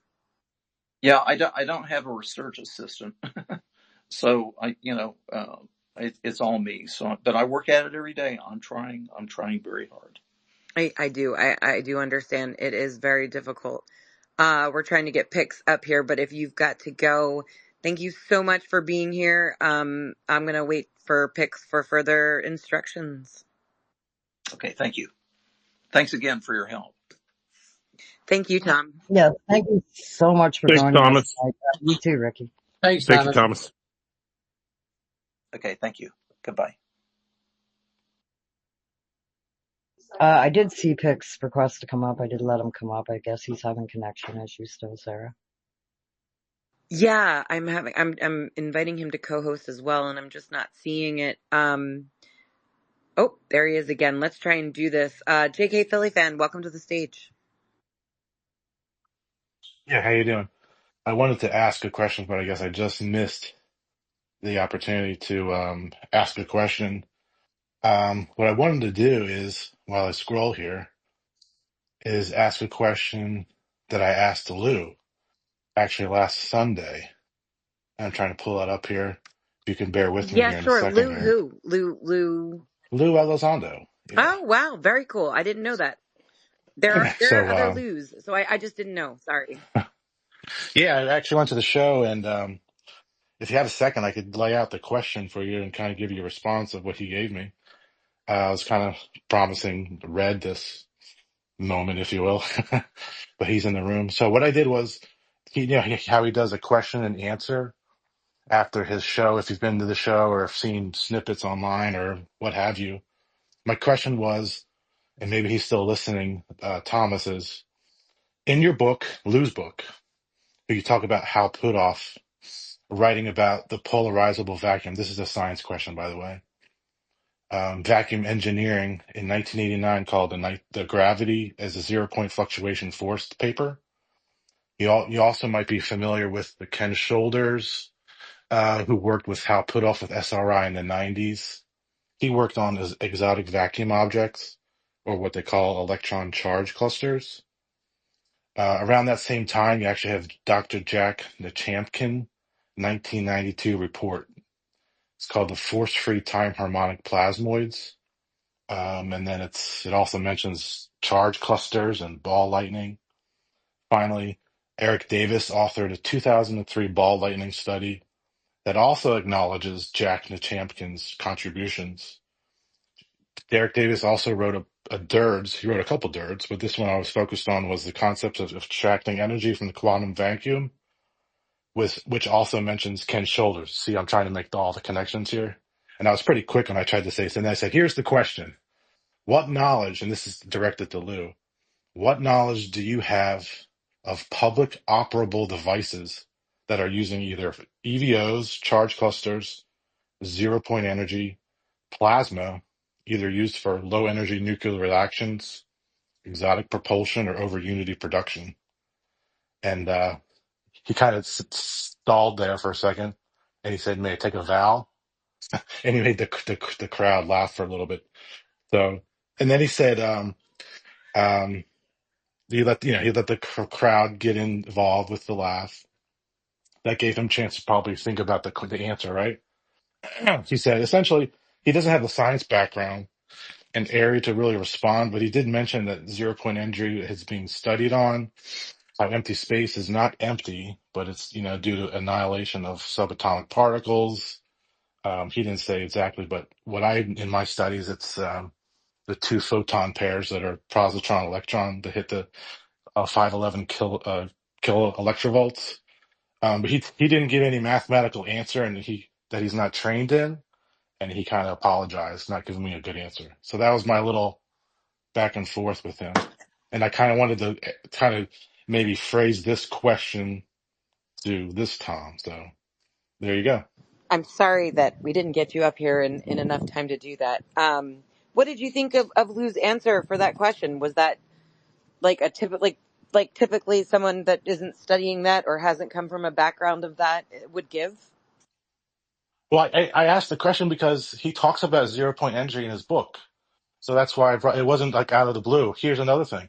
He listed all the DIRDs in his presentation, all 38 of them. Number one was the Eric Davis one. So the extraction of vacuum energy. So he puts that in the show, or in the, not the show, but in the slides. And another thing that I found interesting is that he put Salvatore's Pius inertial reduction patent. He puts a little picture in there. And actually, I didn't notice at first, but someone who was sitting up closer, because it was kind of small, had the triangular image, which is the Sal Pais inertial reduction patent on there, and actually asked, "Hey, what is that?" And he actually went back to the slide. He reversed back and he pointed it out, and he said, "Yes, this is Sal Pais Navy patent." So that was an interesting component. And then also, this is a part for Red. He did bring up New Jersey drones and had a list on one of the slides, which a long list in green of what's comparison, I think, which is from the Arizona situation that happened years ago. Red could probably, conjure up the historical part. So he had this whole list of things that are comparison in green.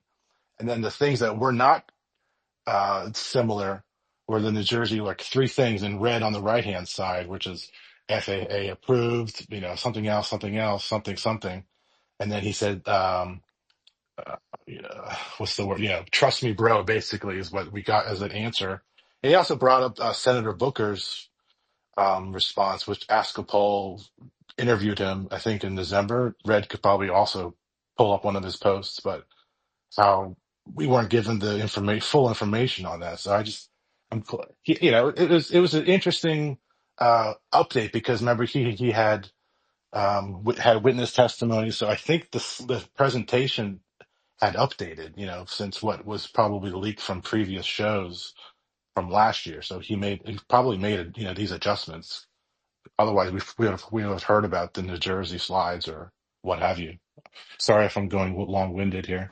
No. I mean, I'm fascinated to understand what he's discussing in these events that he's holding. Anything about Age of Disclosure or, anything, was it before? I'm sorry, I don't remember what day you said you went. Was it before or after the Age of Disclosure movie had premiered? Actually, the show premiered the day before, so he missed it. And one of the questions was, someone said, "Thanks for coming here instead of the premiere." You probably would have wanted to come to that premiere instead of here. But he said he goes by his word and he sticks to his word, basically what he said. So that was very appreciative to the congregation, the audience, if you will. What was the other thing? The other question, if Logan was in here, someone had asked about AI and remote viewing and her idea of the combination of the two.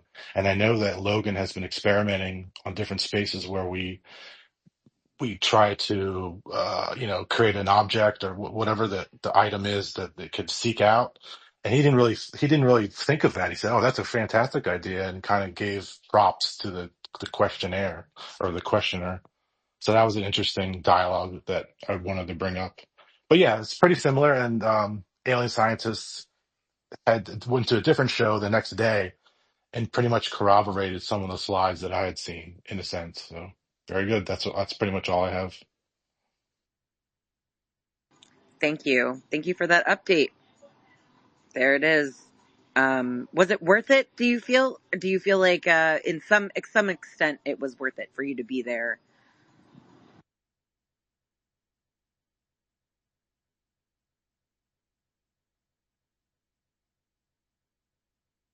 Oh no, is he talking and I'm missing? Oh, did we lose him?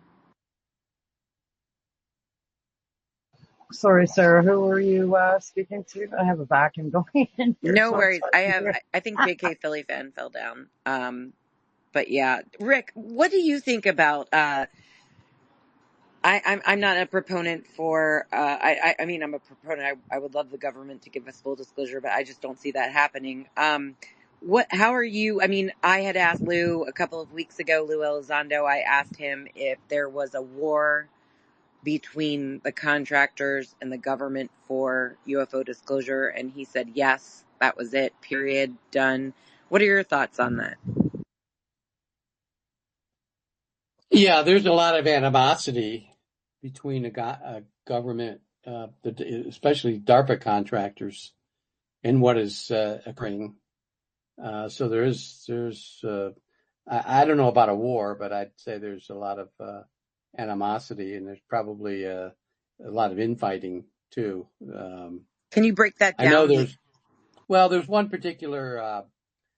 There's two companies. I'm not going to name them, but there's two companies that DARPA have good DARPA contracts, and they're two different companies, and they're A company and B company, and they're working on a contract that involves reverse engineering. And the A company is moving forward in one way. The B company is working towards something else. And the disclosure, the B company is being told that there's going to be disclosure regarding what they're doing, because it also might help society, not in the national defense, but society. So there's infighting between the B company and the A company. And how does Skywatcher fit into this? Is Skywatcher its own entity? Is it branched off of one of the A or B companies? I really don't know. I know of it, but I really don't know how it functions. That's a good question. Maybe somebody else can answer it, but I don't know. Thanks, Rick. Go ahead, Tom. Oh, I just wanted to apologize to Rick. I can be a little bit bent sometimes. So, Oh, I have thick skin. No, not a problem. Go ahead, Mr. Nobody. Yeah, the Skywatcher thing. So I actually haven't watched the entire Barber interview and all the other guys. I haven't spent the 6 or 7 hours or whatever of material that's out there, but I have, thanks to Red doing a great job, finding key moments in these interviews and clipping them. I've got a pretty good idea what's going on. So what I decided to do is just, I've learned this. I think some of you have probably learned this too, that on some of these things that come out, instead of me trying to make a decision as to whether it's bullshit or it's real or what the deal is, I think all time will tell in all these instances. So anyway, most of you guys know Eric Mitchell.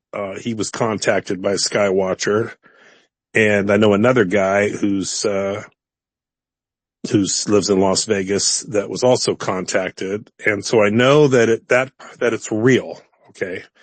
Now, what they're being told does match up, from what I've gathered, that they are in fact, however it is they're doing it, they're attracting these objects. And I did ask a guy that you guys know, that goes by, Alien Protocols. His name's Buddy, in a space a week ago, if he believed that. And he said 120%. So, they've offered some people that I know the opportunity to come to their location. Now, I might be very, very, very lucky. Not as lucky as I was to get to meet Rick Doty, but lucky enough to maybe go to this location And if that happens and I'm permitted, I'll tell you guys all about it. But whatever they're doing, it's real. Now, it appears to me now.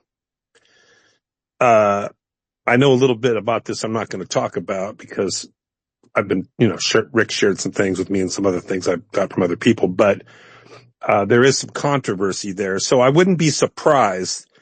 You're going to see deception information that's going to come out to try to debunk this, because I'm thinking that if I were running the current version of the MJ12 system and I was still trying to keep a lid on this, they're probably not happy that this information is coming out. So that's my take on it. But right now I think it's real. Now, if I change my mind, I'll tell you, but I don't think I'm going to change my mind on this. Thank you. So you're saying that you definitely believe all of this is real, and you'll let us know if you're going to change your mind. Yeah, well, I know Eric Mitchell won't lie to me. He never has lied to me. I've known him for, I don't know, 8 years or whatever it is, 9 years. And, he's never lied to me. And I know that because he was working with some of the colleges on some other issues on a volunteer basis, providing them information that they were able to do research on. And I think it's Mike Masters or Mark Masters. Like, what's his name? Is it Mike or Mark Masters? Dr. Masters? Dr. Michael Masters.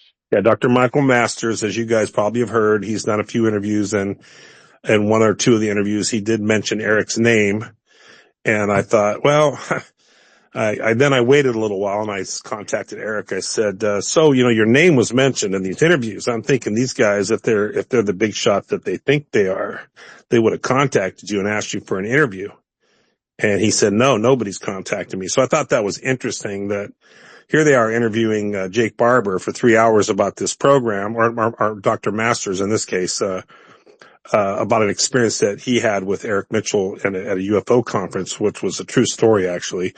And nobody's contacted Eric. So anyway, the long story short of it is this information got out, and somebody in intelligence contacted Eric, had a long conversation with him, and then that information, Eric agreed to have that information passed on to somebody else. Somebody else, then, I can't say their name, contacted Eric, that is part of the Skywatcher group, and we'll see where it goes. And there's another guy that's, now I think that, here's what I also think is happening. I think Skywatcher group is just one group. I think there's other groups, or at least one other group. I don't know their name. They might be more secretive, let's just say at this point, that are wanting to do the same thing. I theorize that if these guys can bring in a craft of non-human nature and somehow get it on the ground and recover it, that if I own that company and I brought it down on my land, and according to their lawyers, that's right now it's legal. I don't know if the government's going to let that go for very long, but then they could take that, let's just say an egg in this case. Now I don't know if the egg story's true yet. Just want to be clear about that. That part of it, I don't know if that's true. But if they did actually bring this egg down and they can offer it to the government, I'm sure the government's going to pay them a lot of money for it. So you're going to have these groups, these private groups, I think, these contractor groups. Now, some of these groups are not, from what I can tell, are not directly contracted with the United States government.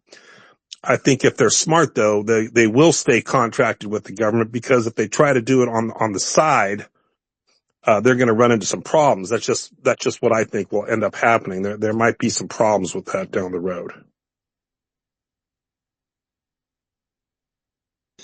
Thank you for that. I don't think we need hands at this time. I think we can just kind of have a cash conversation.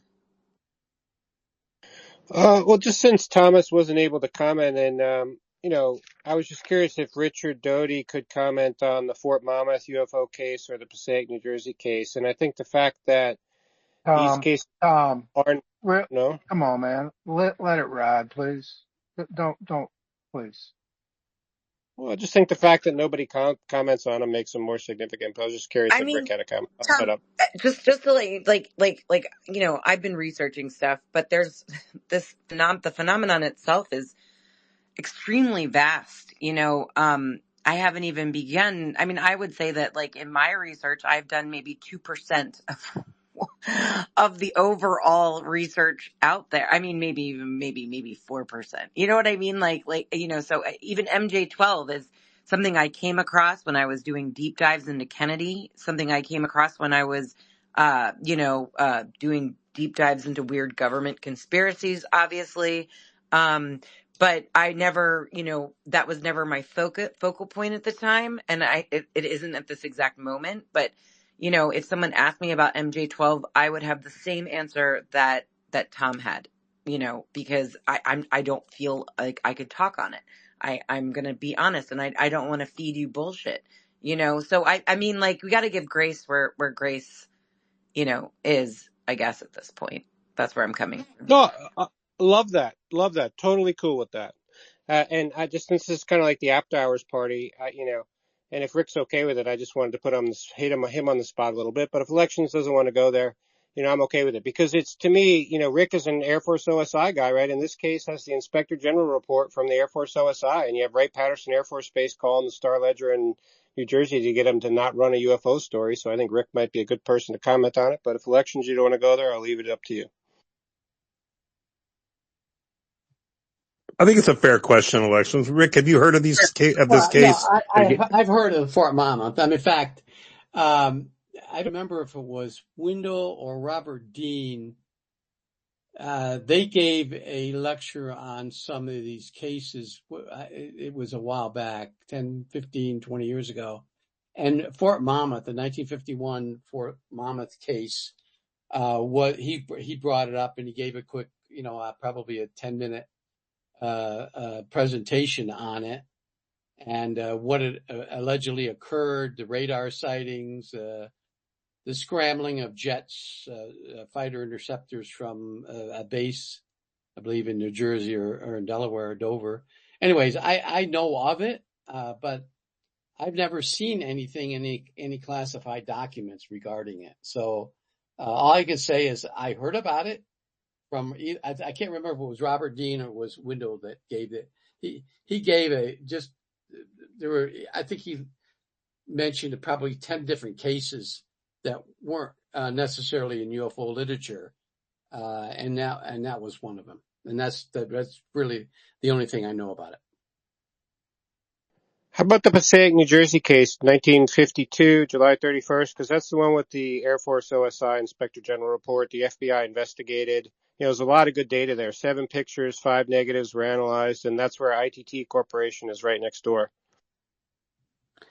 Again, I've heard about it, but the only thing I know is, I certainly wasn't around back then, and others.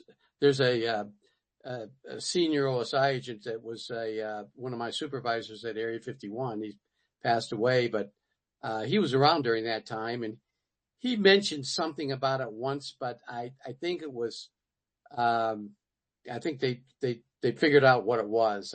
But again, he didn't go into great details about it, but that's all I know.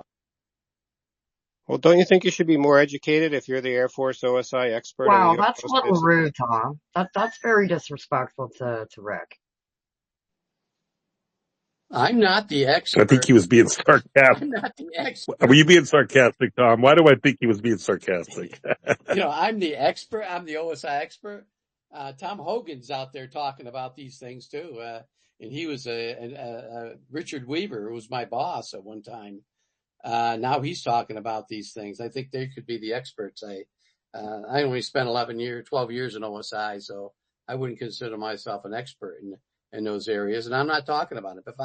If I went out to lecture about those particular cases, I certainly would look into them and look at whatever I could find out about them. But, I apologize. They weren't prominent cases. I apologize if I'm disrespectful, but if it was the Wikipedia UFO page picture, and if the CIA is tweeting this picture, maybe they should be more prominent cases. And I think it's a smoking gun case because it proves the cover-up with Air Force OSI from Wright-Patterson Air Force Base stopping a news story and a lot of good data, and then it's completely out of the consciousness in the UFO community, which to me stinks of an ongoing intelligence operation, and I apologize if I'm disrespectful. No, but what I would say is that's probably exactly what they did. They put something to rest. They conducted a deception operation to cover up something that was real. And I agree with you. That's probably what they did. And there was obviously a Yeah, reason for it back then. Yeah. Yeah, if you read the documents, the case is still to this day officially a hoax because the film developer lied about being a photographer. He said he took the pictures, which he didn't. So the FBI and everybody, kind of intimidated him. And he was just looking to sell the pictures. I guess he's a grifter, kind of a shady guy. But it turns out the photographer and the witness, pretty reputable, and the data and everything else, a real sighting, pictures near and far, hard to fake. The FBI investigated homes, shops, everything like that. No hoax equipment, no capability to create a hoax. So for the UFO community, it's a very important case to think about because it's how everything is both ways all the time. This case is officially a hoax, but it's most likely a real UFO, and it's most likely U.S. made at IT Corporation right next door to Passaic, New Jersey, Nutley, New Jersey. Very special radar manufacturer, and that guy happens to be the CEO of that company, happens to be the first American businessman that Hitler met. So boom, there's a Nazi connection, there's a media connection, technical connection, UFO connection. How come it's not a bigger Tom, story? Apologies. I'm gonna offer you. I would love for you to hold a space and about these two incidences, and because I don't have time for this, I'm working on a whole nother aspect. And I got to be honest, like, so you keep saying this is super important. This is super important. These two cases, da da da da da. Okay. I think what I'm working on is super important. And I'm pretty sure that the other people in the community are also probably reading a book or working on something that they find to be really interesting. So instead of like peckering us, is that even a word? Peckering us. Hector. Hector. I am packing a bowl right now. Tom, you are driving me to get high right now, just to be able to. Hey, Sarah, can you hear me? No, Pigs, I Sarah, cannot can hear you hear me? you. All But I just right. really quick before you go, Pigs, I just really quick want to say, like, hold a space, it's about these two incidences. Why are they important? And why, like we're not talking about it because it's not on our radar. So put it on our radar and let us learn some things. That's what the community is here for. Let Yeah. me chime in on top of that real quickly if I could. I mean, that's the whole point that I was going to make, Tom. Everybody has a case that they feel like is the be all and end all. You may have the be all and end all case that nobody's paying attention to, but there are a lot of people that feel that way. And you need to understand that. And you just can't keep bombing spaces on this issue time and time again. Now, the second thing is, Sarah made a great suggestion, and I'm going to do the same thing. There's going to be X spaces coming up in the next few weeks that are going to be sponsored by Darren and Astral. They would be more than happy to let you do a space on this issue, come in, blow everybody's fucking doors off, and make sure that everybody's salivating to hear more. Because right now you're just beating it into the ground, and it's not a good Well, look. Okay? I really, love really you. quick picks. Darren and Astral are doing a awakening UFO week or whatever. It's not UFO Twitter, so it's more based around I think like the spiritual psionics, remote viewing. I think that and then I think Astral had said like me, he's thinking about I imagine he'll do a UFO Twitter week, and so I would probably Tom put something together for that. That would be great. We're all here. I'm here to learn. And if I'm not learning in a space, then I got to go learn somewhere else. And then I come back and talk about it. So, I'm just throwing that out there. Jay just has her hand up. And then God Sauce, is that you with the upside down G? Yeah, it's That me. is God thought. Yeah, It is. Jesus. It's, Yeah. it's, it's the big Jesus. G. He's Okay. And arrived. then Jesus. Okay, so my question is to Rick Doty. I'm wondering, do you know if there's any other movies besides the Spielberg and Age of Disclosure coming out? Are there any other films or documentaries coming out that you know of? There's two other documentaries that one's being filmed right now, and I'm not sure when that's going to come out. That I was involved with, and there's another one that we filmed a long time ago, back during COVID, and the government has a stop on that film because of some of the things we photographed near not inside Area 51, but just outside of it. But again, that's just my observation of that particular documentary. The producer is still fighting with another producer, so there's an infighting on that one. But there's another, of course, a Spielberg movie, and then there's another one that's going to be filmed in Japan and in the Philippines that probably won't start filming till early next year. It's going to be the Japanese version of the Roswell case, although it's going to be a movie about it. It's going to be a fictional account of an incident allegedly occurred in Japan. That's the only ones I know.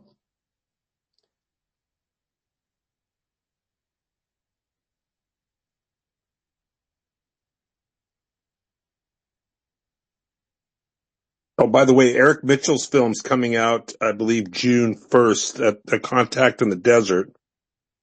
That's going to probably blow some minds. And then he and I are going to get to work on a new film right after that.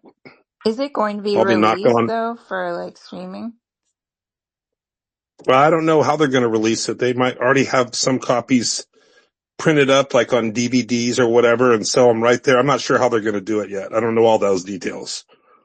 But there's going to be a lot of experiencers at the Contact in the Desert. There is every time, but there's going to probably be a higher percentage of them there. When is that? I think it starts, let's see, June. May 31st, May Yeah. 31st, 1st of June, 2nd of June, 3rd of June, right in that time frame. Yep.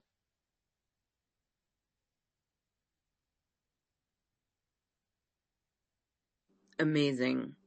So, And Rick Doty might go to that. I have asked him. He hasn't said yes yet, but, what I suggested to him, he doesn't really need the money, but if we could set up a private get together, I'm thinking about getting an Airbnb right nearby, or maybe just stay at the hotel where, certain, like, serious researchers that want to, have serious information, charge them a real small fee. We'll all get together to kind of cover Rick's time, but we'll see if he wants to do that. I hope he does, because when you get Rick in a room with a bunch of people, you can learn some things. I'll just tell you that. yeah, start slinging back a couple of alky drinks and see what you can get out of it. Rick, I have a question for you. My question is, what about, like, what do you like, my question, what do you, about the phenomenon, the whole phenomena, the whole thing, what aspect of it are you most interested in, were you most interested in, and, what aspect is your favorite? Must have been a good bowl, You Sarah. know it was.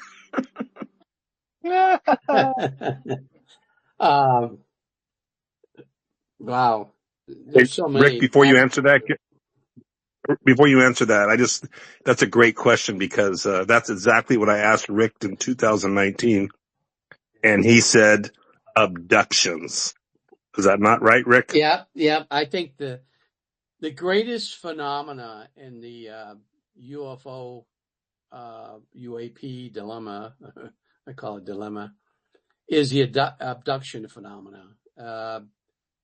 Why and what group and what are they getting out of it? And I started, my first experience was way back during the Myrna Hansen case, which was also part of the Paul Benowitz case. It was kind of a side investigation that another agent was actually working on. And I had never been briefed into abductions. I didn't know anything about abductions at that time. But I think I got so interested and so fascinated in what these abductees were telling us under hypnosis that I think that's the question right there is, why are they doing it, and what are they getting at? What are the aliens are getting out of it? And some of these abductees went through pure hell during their abductions over the years, and there wasn't just one incident of the abduction. There were numerous ones over years. I mean, there's one particular woman, she can remember when she was playing in a yard with pine trees on one side of the yard, and she sees this creature that somehow pulls her into this pine tree, and that was when she was 3 or 4 years old, and over a period of 20 years she's experienced this. So I would say the abduction phenomena would be the big question and big fascinating part of this. How do you answer your own question? What do you think is going on? What are they after? What's your best guess? Well, here's the problem. When you really delve into abductions, you find that these abductees are not experienced in one particular aura during the abduction. They're going through different types, and there are different creatures involved. So it's not just one. I don't think it's one particular race doing it. I think there's several different ones. And then what really makes this so complex is that some of these entities are probably not creatures. They're some kind of robot or humanoids that are involved in this, because some of the abductees are seeing one particular species looking at them, and then in the background there's other ones that are entirely different. So I don't know why. I think, well, most of the females that I had interviewed or were involved with the investigation, because I wasn't the primary agent, talked about vaginal examinations by these extraterrestrials, and that probably they took an egg from them, 1 or 2 eggs or many eggs.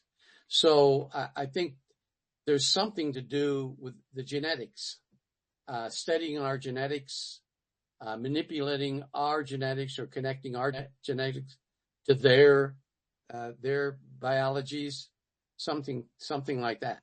That's the only thing I can think of. We probably know. I can probably say the United States government already knows this, but I've never had a need to know it. But I'm sure since this just didn't happen overnight. I mean, from the Barney and Betty Hill case, all through from that was in 1961 up till probably current day right now. I just a month and a half ago, I was with a woman. Several of us listened to her recollection of an abduction that happened right before Christmas of last year. So they're still going on, and so it's this phenomenon that I'm sure the government probably knows a lot more than they're talking about. Do any of your working groups ask that very question? Well, I'm with the advanced working group, is retired intelligence officers and military officers. We discuss this a lot, and there's people in that group that know a lot more than I do about the abductions, and they seem to think it all deals with genetic manipulation or DNA manipulation. But here's what you have to understand is, how do you get inside an alien's mind? It's different. They're entirely different than us. And so we don't know how they think. We don't know what their agenda is. Well, all we can say is what we think that they're doing with our DNA. Now there are some cases where male sperm was taken too. So, you got to figure out that they're probably dealing in just the female genetics, but also our human male genetics. Thanks, Rick. Do you think that I'm going to ask a question, and then God sus, I know you've been waiting patiently, Jesus, you've been waiting patiently, and we'll head over to you.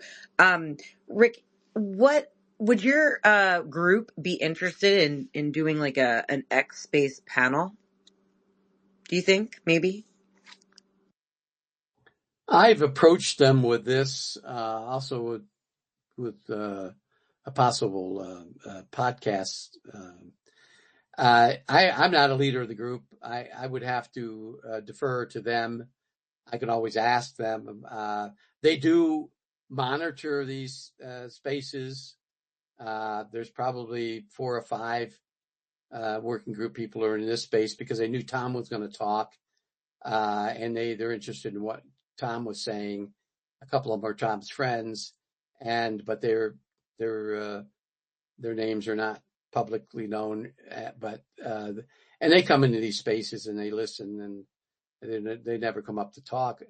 I don't think they do. Maybe they do when I'm not in. But right now, this space there's 4 guys. There's 4 of them in the group, so I can ask them and see, and if we can set something up, I'll let you know.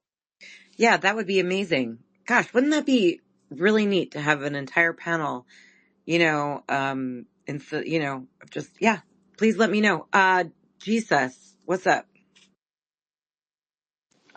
Hey, thanks. It's always my microphone. There we are.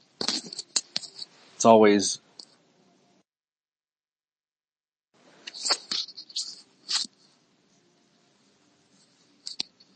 All right. We should come back to you. Jay Just. Oh, no, actually, Jay Just, sorry. Will just got up here. Let's go to Will first, and then we'll go over to Jay Just. So, Ricky, what are your opinions on the remote viewers like McMonagall, Targ? Well, they're able. They have the ability to do things that I certainly can't do, and many other people.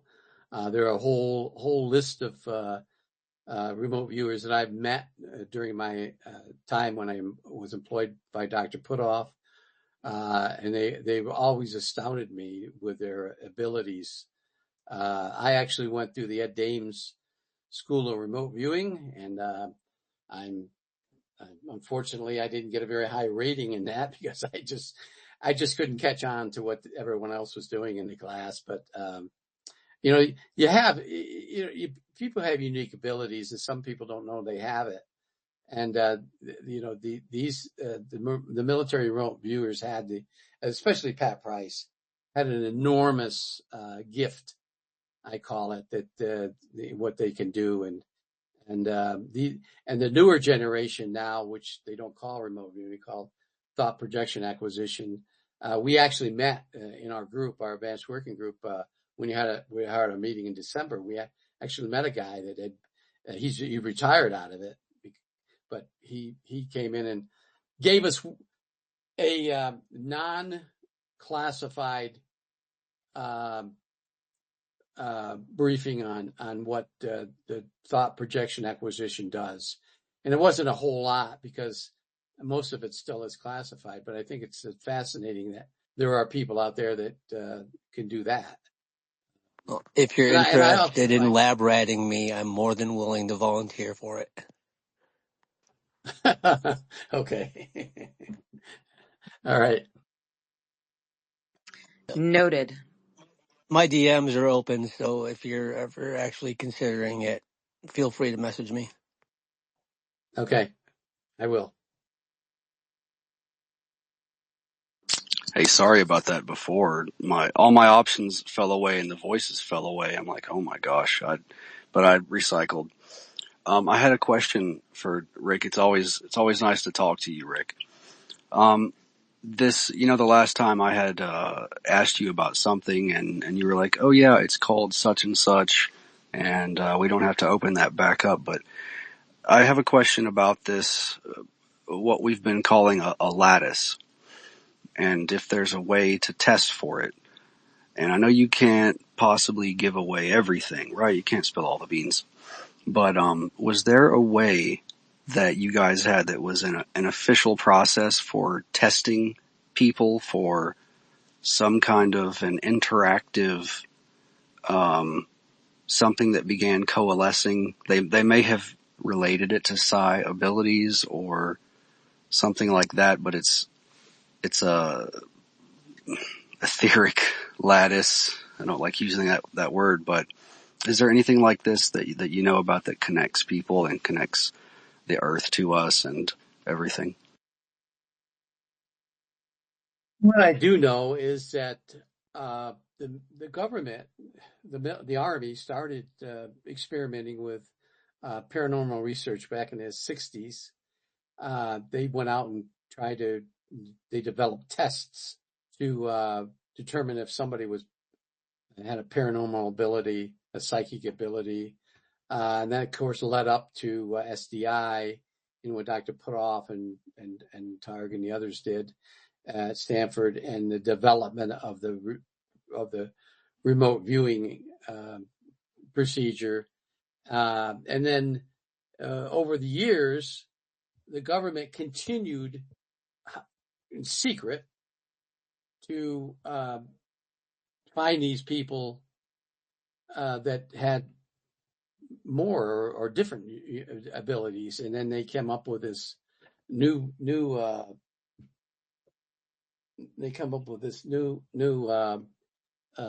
program called TPA, and that was like in the 2004, 5, 6 time frame, and then I think the first class graduated from DIA in 2010, and it's different than remote viewing. It's if you're a remote viewer, sometimes you, as this person told us, you don't necessarily have the same degree of concentration to do the TPA, and there's all sorts of different procedures which he didn't go into, so I don't really know what it pertains to. But I know that with TPA you can do so many other things. Not only can you remote view a location, but you can also interact with somebody across from you. You can go in their brain and get something out of it. You can put a thought in their brain, and then you can even manipulate in the form of hostile interrogation of a spy or something. You can kind of interrogate their mind, and that's just a rudimentary explanation of what they're talking about. But What was the test? Can you tell us? Well, I don't know what the tests were. He never got into any of the tests, and it's still ongoing. I think the government. I think during basic training, there are a number of things that recruits go through, and one of the tests they give every single recruit is whether they have this ability. Now, I'm not sure what that exact test is. Maybe it varies by the different branches of the military, but I was told by a colonel, an Air Force colonel, that the Air Force has this program. They do in the early days of basic training, they test the recruits, and I don't know what that test is. But that's something like a psychological test, right? Is there something that's yeah, I saw your mic. Probably a blood test too, right, Rick? Don't you think that they check for that Rh factor? I know. I sorry, Pix. I see your hand. Just for Yeah, curiosity. exactly, because that goes all the way back to SDI, that certain blood groups are more apt to be open to being able to remote view, and I'm sure that's exactly what they do too. Is some sort of a blood test to determine you get your blood type, and then there's a number of different things now they can test within your blood, and maybe that's probably something they do too. Real quickly, God sauce. If you're talking about a lattice, what I'm seeing in my head is the resonant frequencies when they hit Right? harmonic and they put out a discernible pattern. Right. And tied to that, let me finish. Tied to that is the government has the ability to read frequencies of living matter, of all matter. And this is how they identify ETs, and this is one of the ways that they do high level security at secure facilities in general. So this technology of reading frequencies and how it applies, I think is, I think it's out there, and I think it's operant, and I think it's within the realm of what we're talking about generally. And while I've got the mic real quickly, Ricky, you were talking about what the reality is here about abductions. And what was going through my mind is twofold. Either they're taking samples for their own preservation, which could have gone bad and they went over whatever was agreed to, which let's just put that in the benign category at best. And then the other one is that there is some active invasive use of genetic material for either hybridization or some related mechanism of control here on Earth. That's the logic that I see if indeed this taking of humans for DNA. I mean, what is it for? That's my quick assessment. And I don't know if any of that helped either one of y'all, but I just wanted to chime in. Thanks. No, that sounds good. That sounds very logical. There is something that that I can briefly talk about that he had talked about. He talks about sonic convergence communications frequency, or SCCF. That's something that people have the unique ability of having that and being able, because every single, going back to my days with Dr. Putoff, one of the projects that we worked on there was determining individual human frequencies. Every single human being has a unique frequency. And I think everybody knows that. Okay. And then how can you manipulate that frequency? And there's all sorts of tests that went through, and there's programs and companies are out there making products that maybe can manipulate a frequency. The military was interested in on the battlefield, whereby if we could manipulate the enemy's frequencies, we can make them put their guns down, lay down, and go to sleep. Something to that non-hostile acts, so to speak. And that we're not going to kill them or anything like that, but we can interrupt or disrupt their frequency. And one of the things they determined was to do this. They use this sonic convergence communications frequency, or like a counter frequency, to interrupt it. And I don't know how it works. I mean, I'm not a scientist, okay? But I'm just saying how. And then there's a number of things online that you can go to. Just sonic research. Go through that, and there's numerous websites in there that where companies are experimenting just with that. Yeah, and this relates directly to like Rife machines and orgone energy and all of the health benefits that we think are there that use the exact same principles of canceling using the opposite frequency wave. Right. Yep. And there's a doctor out there, Paul McHugh, professor of psychiatry at Johns Hopkins, that has done some magnificent work. And I don't know if it's all classified or not, but his name has been mentioned on a couple of these sites that I looked at. That's a lot of what, the medical associates with Esalen look into. I mean, psionics is not a new thing. And some people have been dabbling with this for decades and decades. It's just now getting to the point that it's more conversant with the average Joe. But this is not new stuff.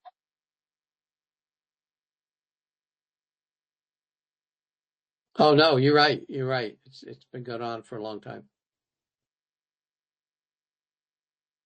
Yeah, I have a question. So something that, sorry, Jay, just really quick, and then we'll go right to you.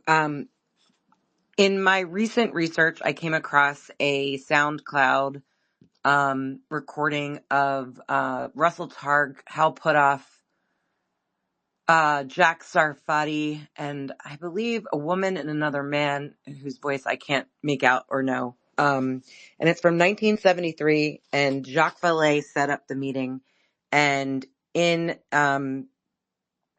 this meeting, they're talking about Uri Geller and how he's like a magician, and how they're trying to figure out how to prove that what he can do is real, with the remote viewing, because they give him an envelope, and then he goes into the other room with, and then he draws it and then comes back or whatever. It's very fascinating. If you guys can listen to it, the first half is just them arguing over whether or not they believe and they inevitably come down to the point where they think he is, a psychic, and they believe in his powers, but how do they get other people to believe in them?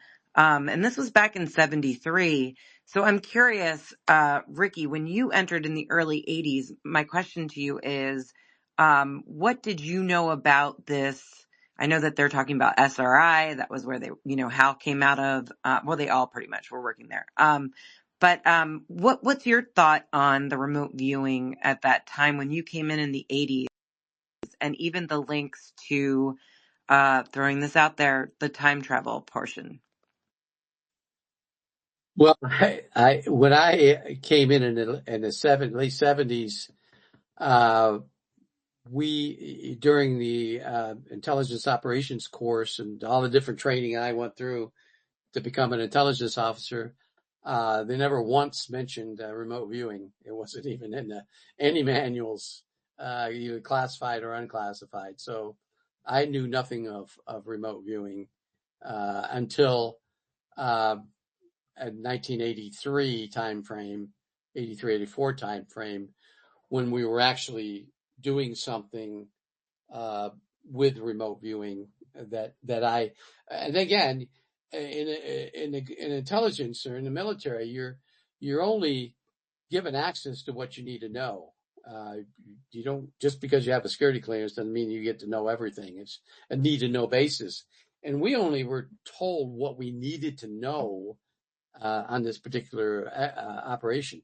So I didn't know anything about the full explanation of remote viewing until probably 86 or 87, when there was parts of something we had to do where we brought a remote viewer. We actually brought him into a location to do something, and that's when I realized, and again, I didn't fully understand what it was, but I knew he could do something, and he did it. He was successful in the target, so that's he accomplished his mission. So that's how So and then when I went to work for Dr. Putoff, everything was explained to me, and that was in the mid 90s. okay, so focusing on that really quick. In this, and guys, I highly recommend, I will post it on my page later. It's only an hour. It's not the whole meeting. Jacques Vallée set it up. Okay, so based on that, in this meeting, and I forget who it was, I believe it might have been Russell Targ, he states that Uri Geller believes that they are from the future. That's what he states. He believes that they are from the future. And one of the thought processes of bringing in Jack Sarfati into this meeting was that Jack was working in physics with, technical, everybody put on your woo hats, time travel. And that they were thinking it was like a conscious thing, through, so it's not like physical body, but like through consciousness. I'm just curious if that came up at all with Uri Geller's statement, and then also, the idea of the consciousness. Can I ask you a quick question, Sarah? Was the woman Elizabeth Kubler-Ross by chance I don't in that know, meeting? because it's not listed anywhere in the information. Thank you. Yeah, of course. Go ahead, Ricky. Okay, the time period that you're talking about was the beginning of the operation that the Sandia National Laboratories started to look into time travel, whether we could travel either forward or backward in time. And when I was involved in the mid 80s, when I was at Area 51, they had advanced a lot, and they were doing all sorts of different experiments there. But the consensus and I don't want to get into any classified stuff, but the consensus was that we could travel freely into the future. But when we tried to travel back in time, we were in what they referred to as a time bubble, meaning you could go back and you could look, but you couldn't manipulate anything because it's already happened. And so the dilemma that you could go back and kill your grandfather or something like that isn't feasible because you're in this bubble that you're just going back in time in this bubble. Whereas if you go forward, now I'm explaining this in layman's terms now. There's a lot more technical language involved in this, which again, I'm not a scientist. But if you go forward in time, you can actually do what they refer to as positioning. Go to a position or a location. Position yourself someplace in a time period in the future. And that you could probably freely do whatever you want to, because that hasn't happened yet. And so that's kind of what I can explain without going into a lot of other details or classifications, that what they were working on and what they figured out. Thanks. I appreciate that. JJ, thank you so much for being so patient. Please go ahead. Okay, let's see if I can remember. But first question is, have you, like, we're talking about abductions and we're talking about what would be the purpose of collecting specimens. Anyways, like, is there any, did you ever learn about whether we are some sort of hybrid to begin with? No. I don't think I would want to know, but no, I've never saw that or read anything about that in any kind of government or classified documents. What about, like, Brandenburg was just on Jesse Michaels. What about, like, there were ever any hybrids, like, for instance, from Mars, or, you know, how Joe McMoneagle did those sessions, and they were looking for some sort of planet. So did you ever see anything regarding that? Now you're talking about something that's entirely different. Mm-hmm. Do I think that hybrids are walking among us? Absolutely, positively, 100%. Why?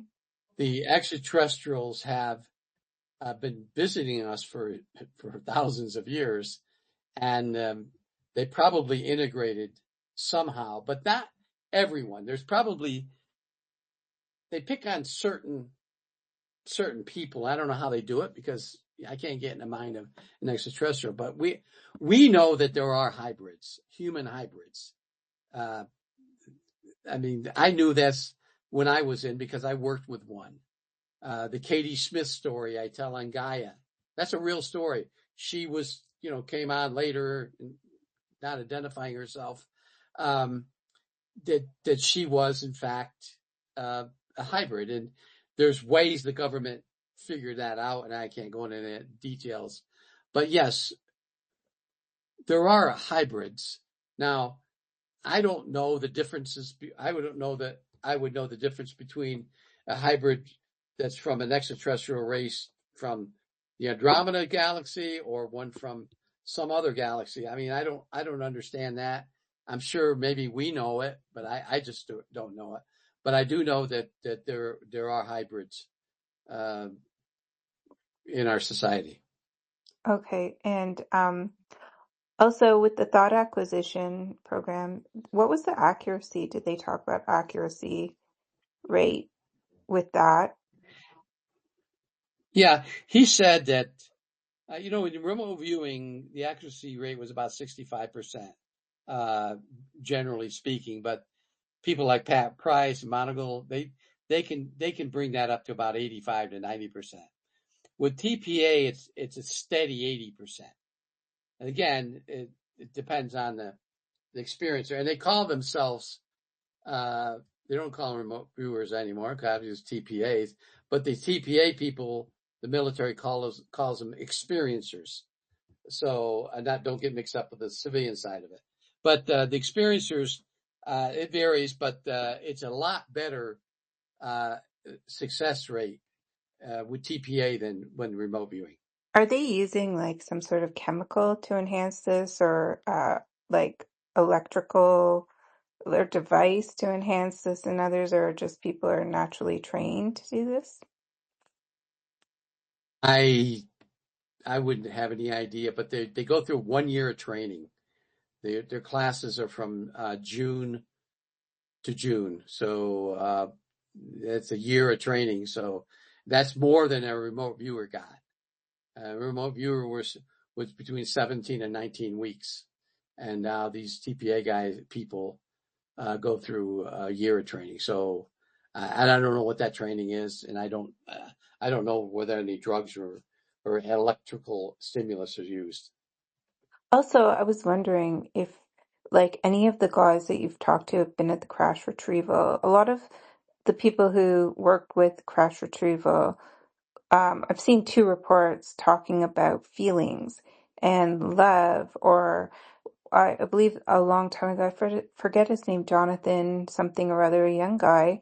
He claimed he came upon some beings in a crash, and he felt like everything that the being was feeling. And, did you ever come across like the feeling of love being very important with these vehicles, or anything that they're alluding to, Skywatchers is alluding to? No, the only feelings there were some cases where people at the site, the recovery site, had some type of paranormal experience that they didn't normally have when they dealt with a live ET. But I've never heard of anything that you were talking about. And none of the whistleblowers that I know that have done this, or the people I've experienced, who spoke with during my time in, ever talked about that. Go ahead, Just, Godzilla. Sorry for interrupting, just, Sarah. Mr. Nobody was trying to get up here. I accepted it and it didn't work. Maybe you could try. Oh shoot, really? Yeah, I sent him I, a request to speak. I don't know. Maybe it's just not working on my end. I'm not sure. Sorry for interrupting, Rick. no big no deal. problem. Just real quickly, that was Jonathan Wygant, and I've Right. spoken with him. We can get him in a space, I think. I'd have to track him down. Yep. That would be I'm done. Oh, you interesting. made it up That would here. be Good. interesting. Carry on. I love it. What a Sunday. Yeah, God, Mr. Jesus. Oh, Arden, yes, go, Arden. Mr. Sorry. Nobody, go ahead now that you're up here finally. I didn't really, I don't remember what I was going to say, something Rick commented about, yeah, I'll just wait. Well, I was going to ask if you've heard of the God helmet that has a magnetic effect. We had Dr. Greg on the other day, and he was like, "Oh yeah, he's like, I have one, and it does work. And no, you can't borrow it, And but one of the interesting things about the helmet and a few other things like it is that it immediately brings about an abduction type scenario with threatening alien type figures. And it seems like that's inside of us, ready to go. That just has to be triggered, whether or not there's an actual ET in the room. And I was wondering, like, what you thought about that. Well, I've actually wore one of those things once. I think it was probably the first generation that I can't remember which company made it, but I never experienced anything. But I was at a couple Skywatcher settings, and I'm somewhat skeptical, so I don't want to go into too much details about I'm not going to name names of who I was with during those, but the vast majority of what they were seeing, at least during these two sessions, and when both of them were in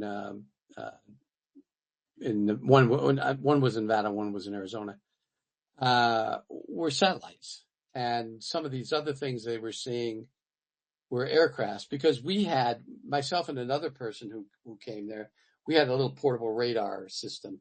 It wasn't it wouldn't go very far, but you could track things on it. I mean, you can buy one online. And we also had a radio receiver that we were listening to the FAA frequencies. And so, they had the helmet, and I wore it, nothing happened. And there was another person who wore it, and they were seeing all these things. And then that was kind of a bust, that particular session. But then there was another time that we went out, and this group guaranteed me, they even wanted to pay me, but I wouldn't take any money. They wanted to prove to me, because I had an argument online with this particular Skywatcher who said, I can call in a UFO and I can bring that thing to the ground.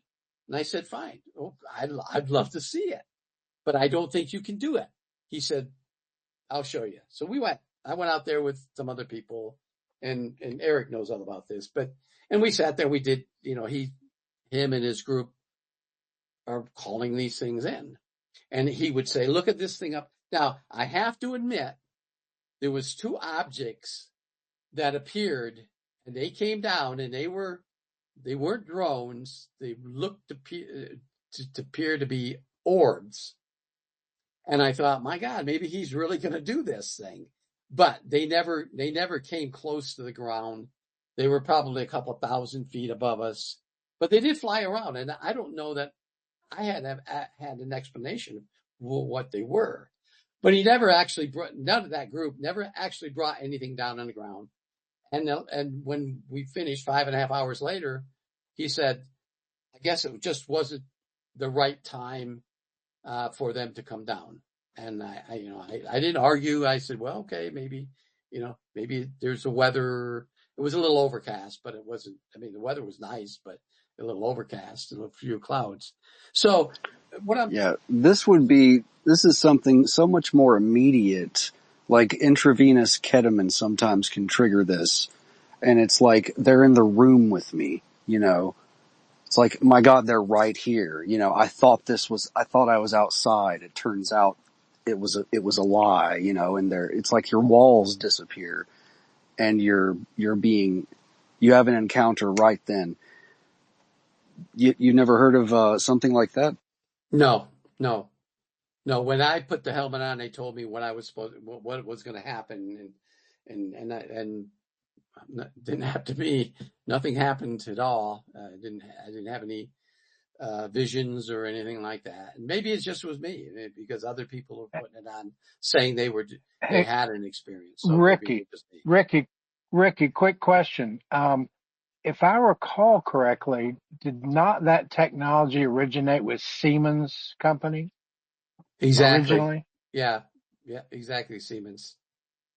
That was the military helmets, heads-up display helmets. Yep. Thank you. Yep.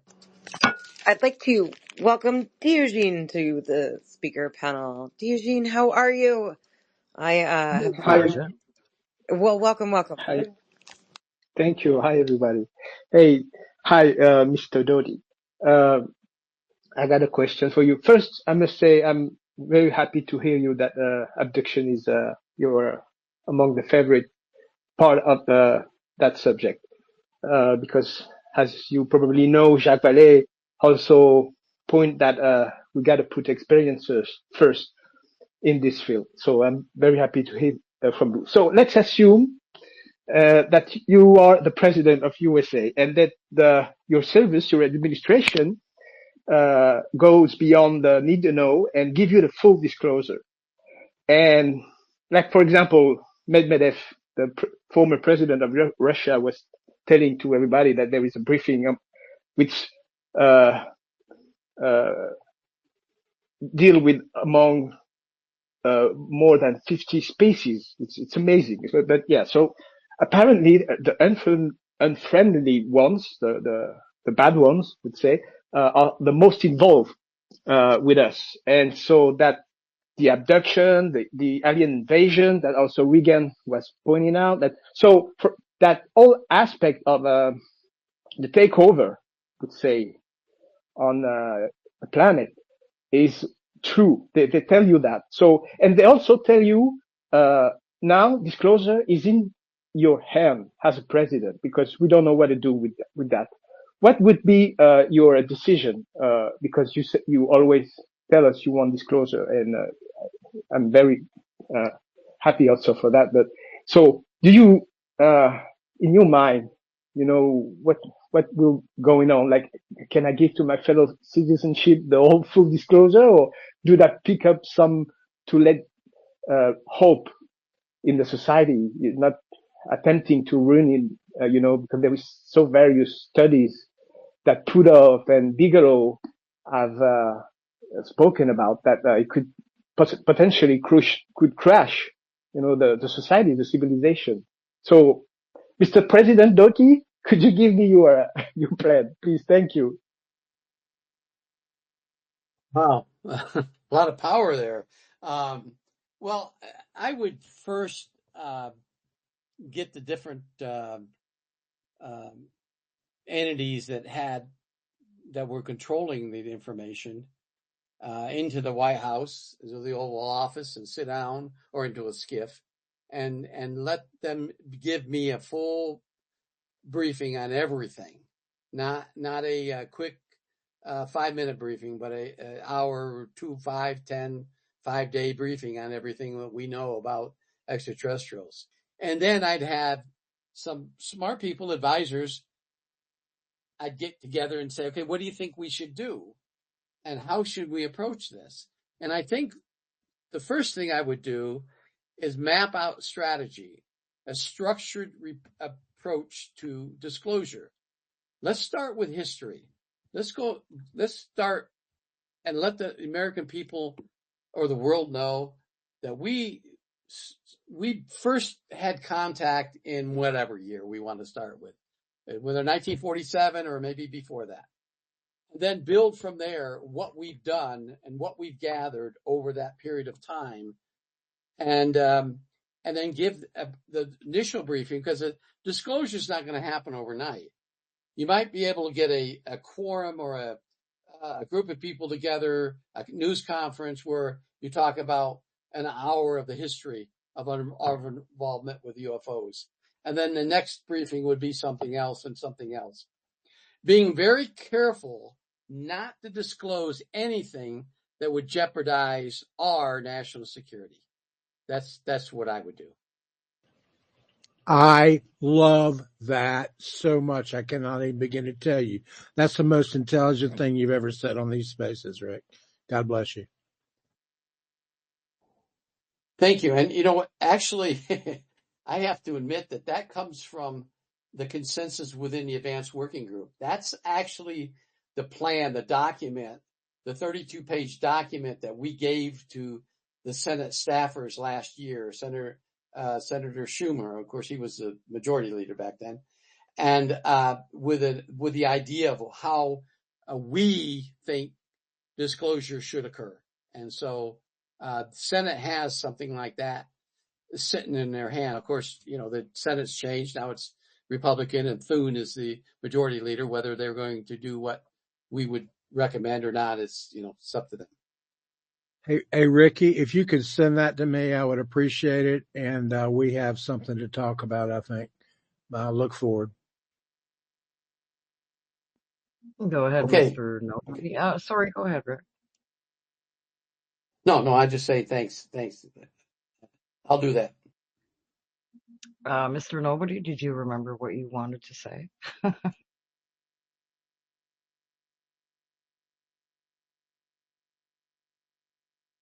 Yeah, I thought he had his hand up.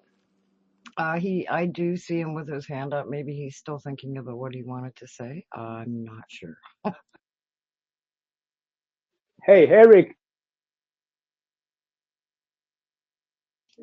Eric, are you still with us? I am while we're waiting for Eric, I just brought up Sasha. I've never met you before. Welcome to the space. Do you have a question for? Yeah, Okay, go for it. I have a question based on the commentary I just heard regarding disclosure. I wanted to ask, what's the gentleman's name? Ricky. I wanted to ask him if disclosure is relative when we're speaking on matters of national security.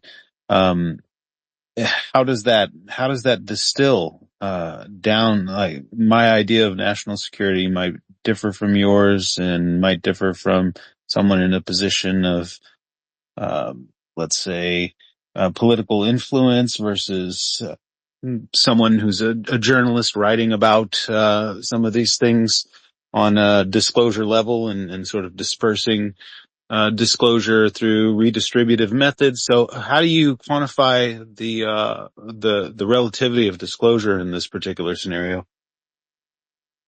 Well, when it pertains to national security, it's primarily the technology that we gathered, the reverse engineering items that we got from the extraterrestrials that could, if disclosed to our enemies, could jeopardize our national security or our safety.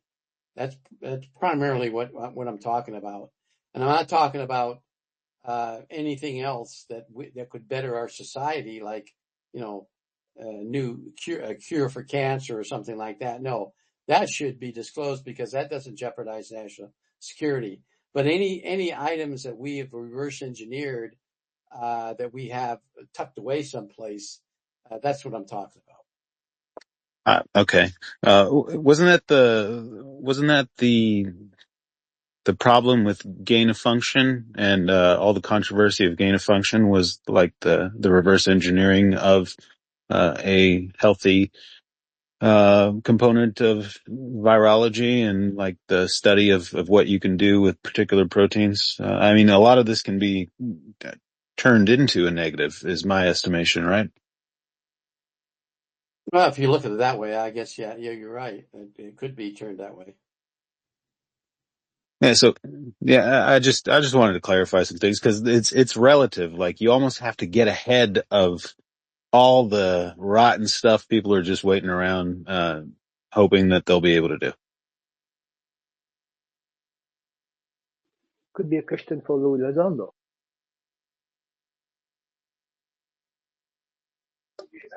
Eric, are you with us or did you fall asleep? I just sent him a Did you DM. Maybe he'll wake up. did you see those acoustic cannons being used, Ricky? That was going around on X earlier. Yes, I saw that. You're an Any Iron thoughts? Man, Ricky. You just keep on rolling, baby. I love it. Well, I'm going to have to call it quits here in a few minutes. So I'm I'm being called for dinner. So, and we have some company. So I'll give you another 5 minutes or so, and then I'll have to call it quits. Thanks for jumping in. I Yeah, really appreciate it. yeah. Thank you, Rick. Really appreciate you being here. You're very welcome. Very welcome. I enjoy it. So we do have Q Kelly on the stage. If you have a question for Rick, please be direct. He only has 5 minutes. If not, I'm pretty sure somebody else does. Thank you for letting me speak and thank you for the space. Um, I wanted to ask Mr. Doty if he has had any relationship with Michael Sala and what your speculation or opinion is in his role of disclosure. And thank you. Well, I know Michael Sala, and I've had discussions with him. We don't agree on everything eye to eye, and he ventures out in one particular roadway to disclosure, and I do it differently, and so but I respect anybody's research or anybody's movement towards disclosure. So, but I don't have constant contact with him. It's been occasional contact.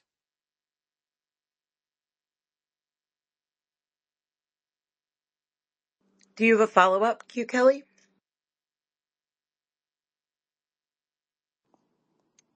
No, I just appreciate your honesty. I've got my own ideas in my head. Rick, how did you feel about like any last words on them using that sophisticated frequency on the crowd, and what exactly this might mean? Like, is this a new era? I think it's going to be there. There are so many things that law enforcement non-lethal methods to control crowds nowadays that were experimented some time ago. Now there are law enforcement agencies using these things, whether it's in public or behind the scenes. And the military has more sophisticated ways of disrupting the battlefield using these methods. And probably most of those are classified, but I think you're going to see more of it because it's non-lethal means.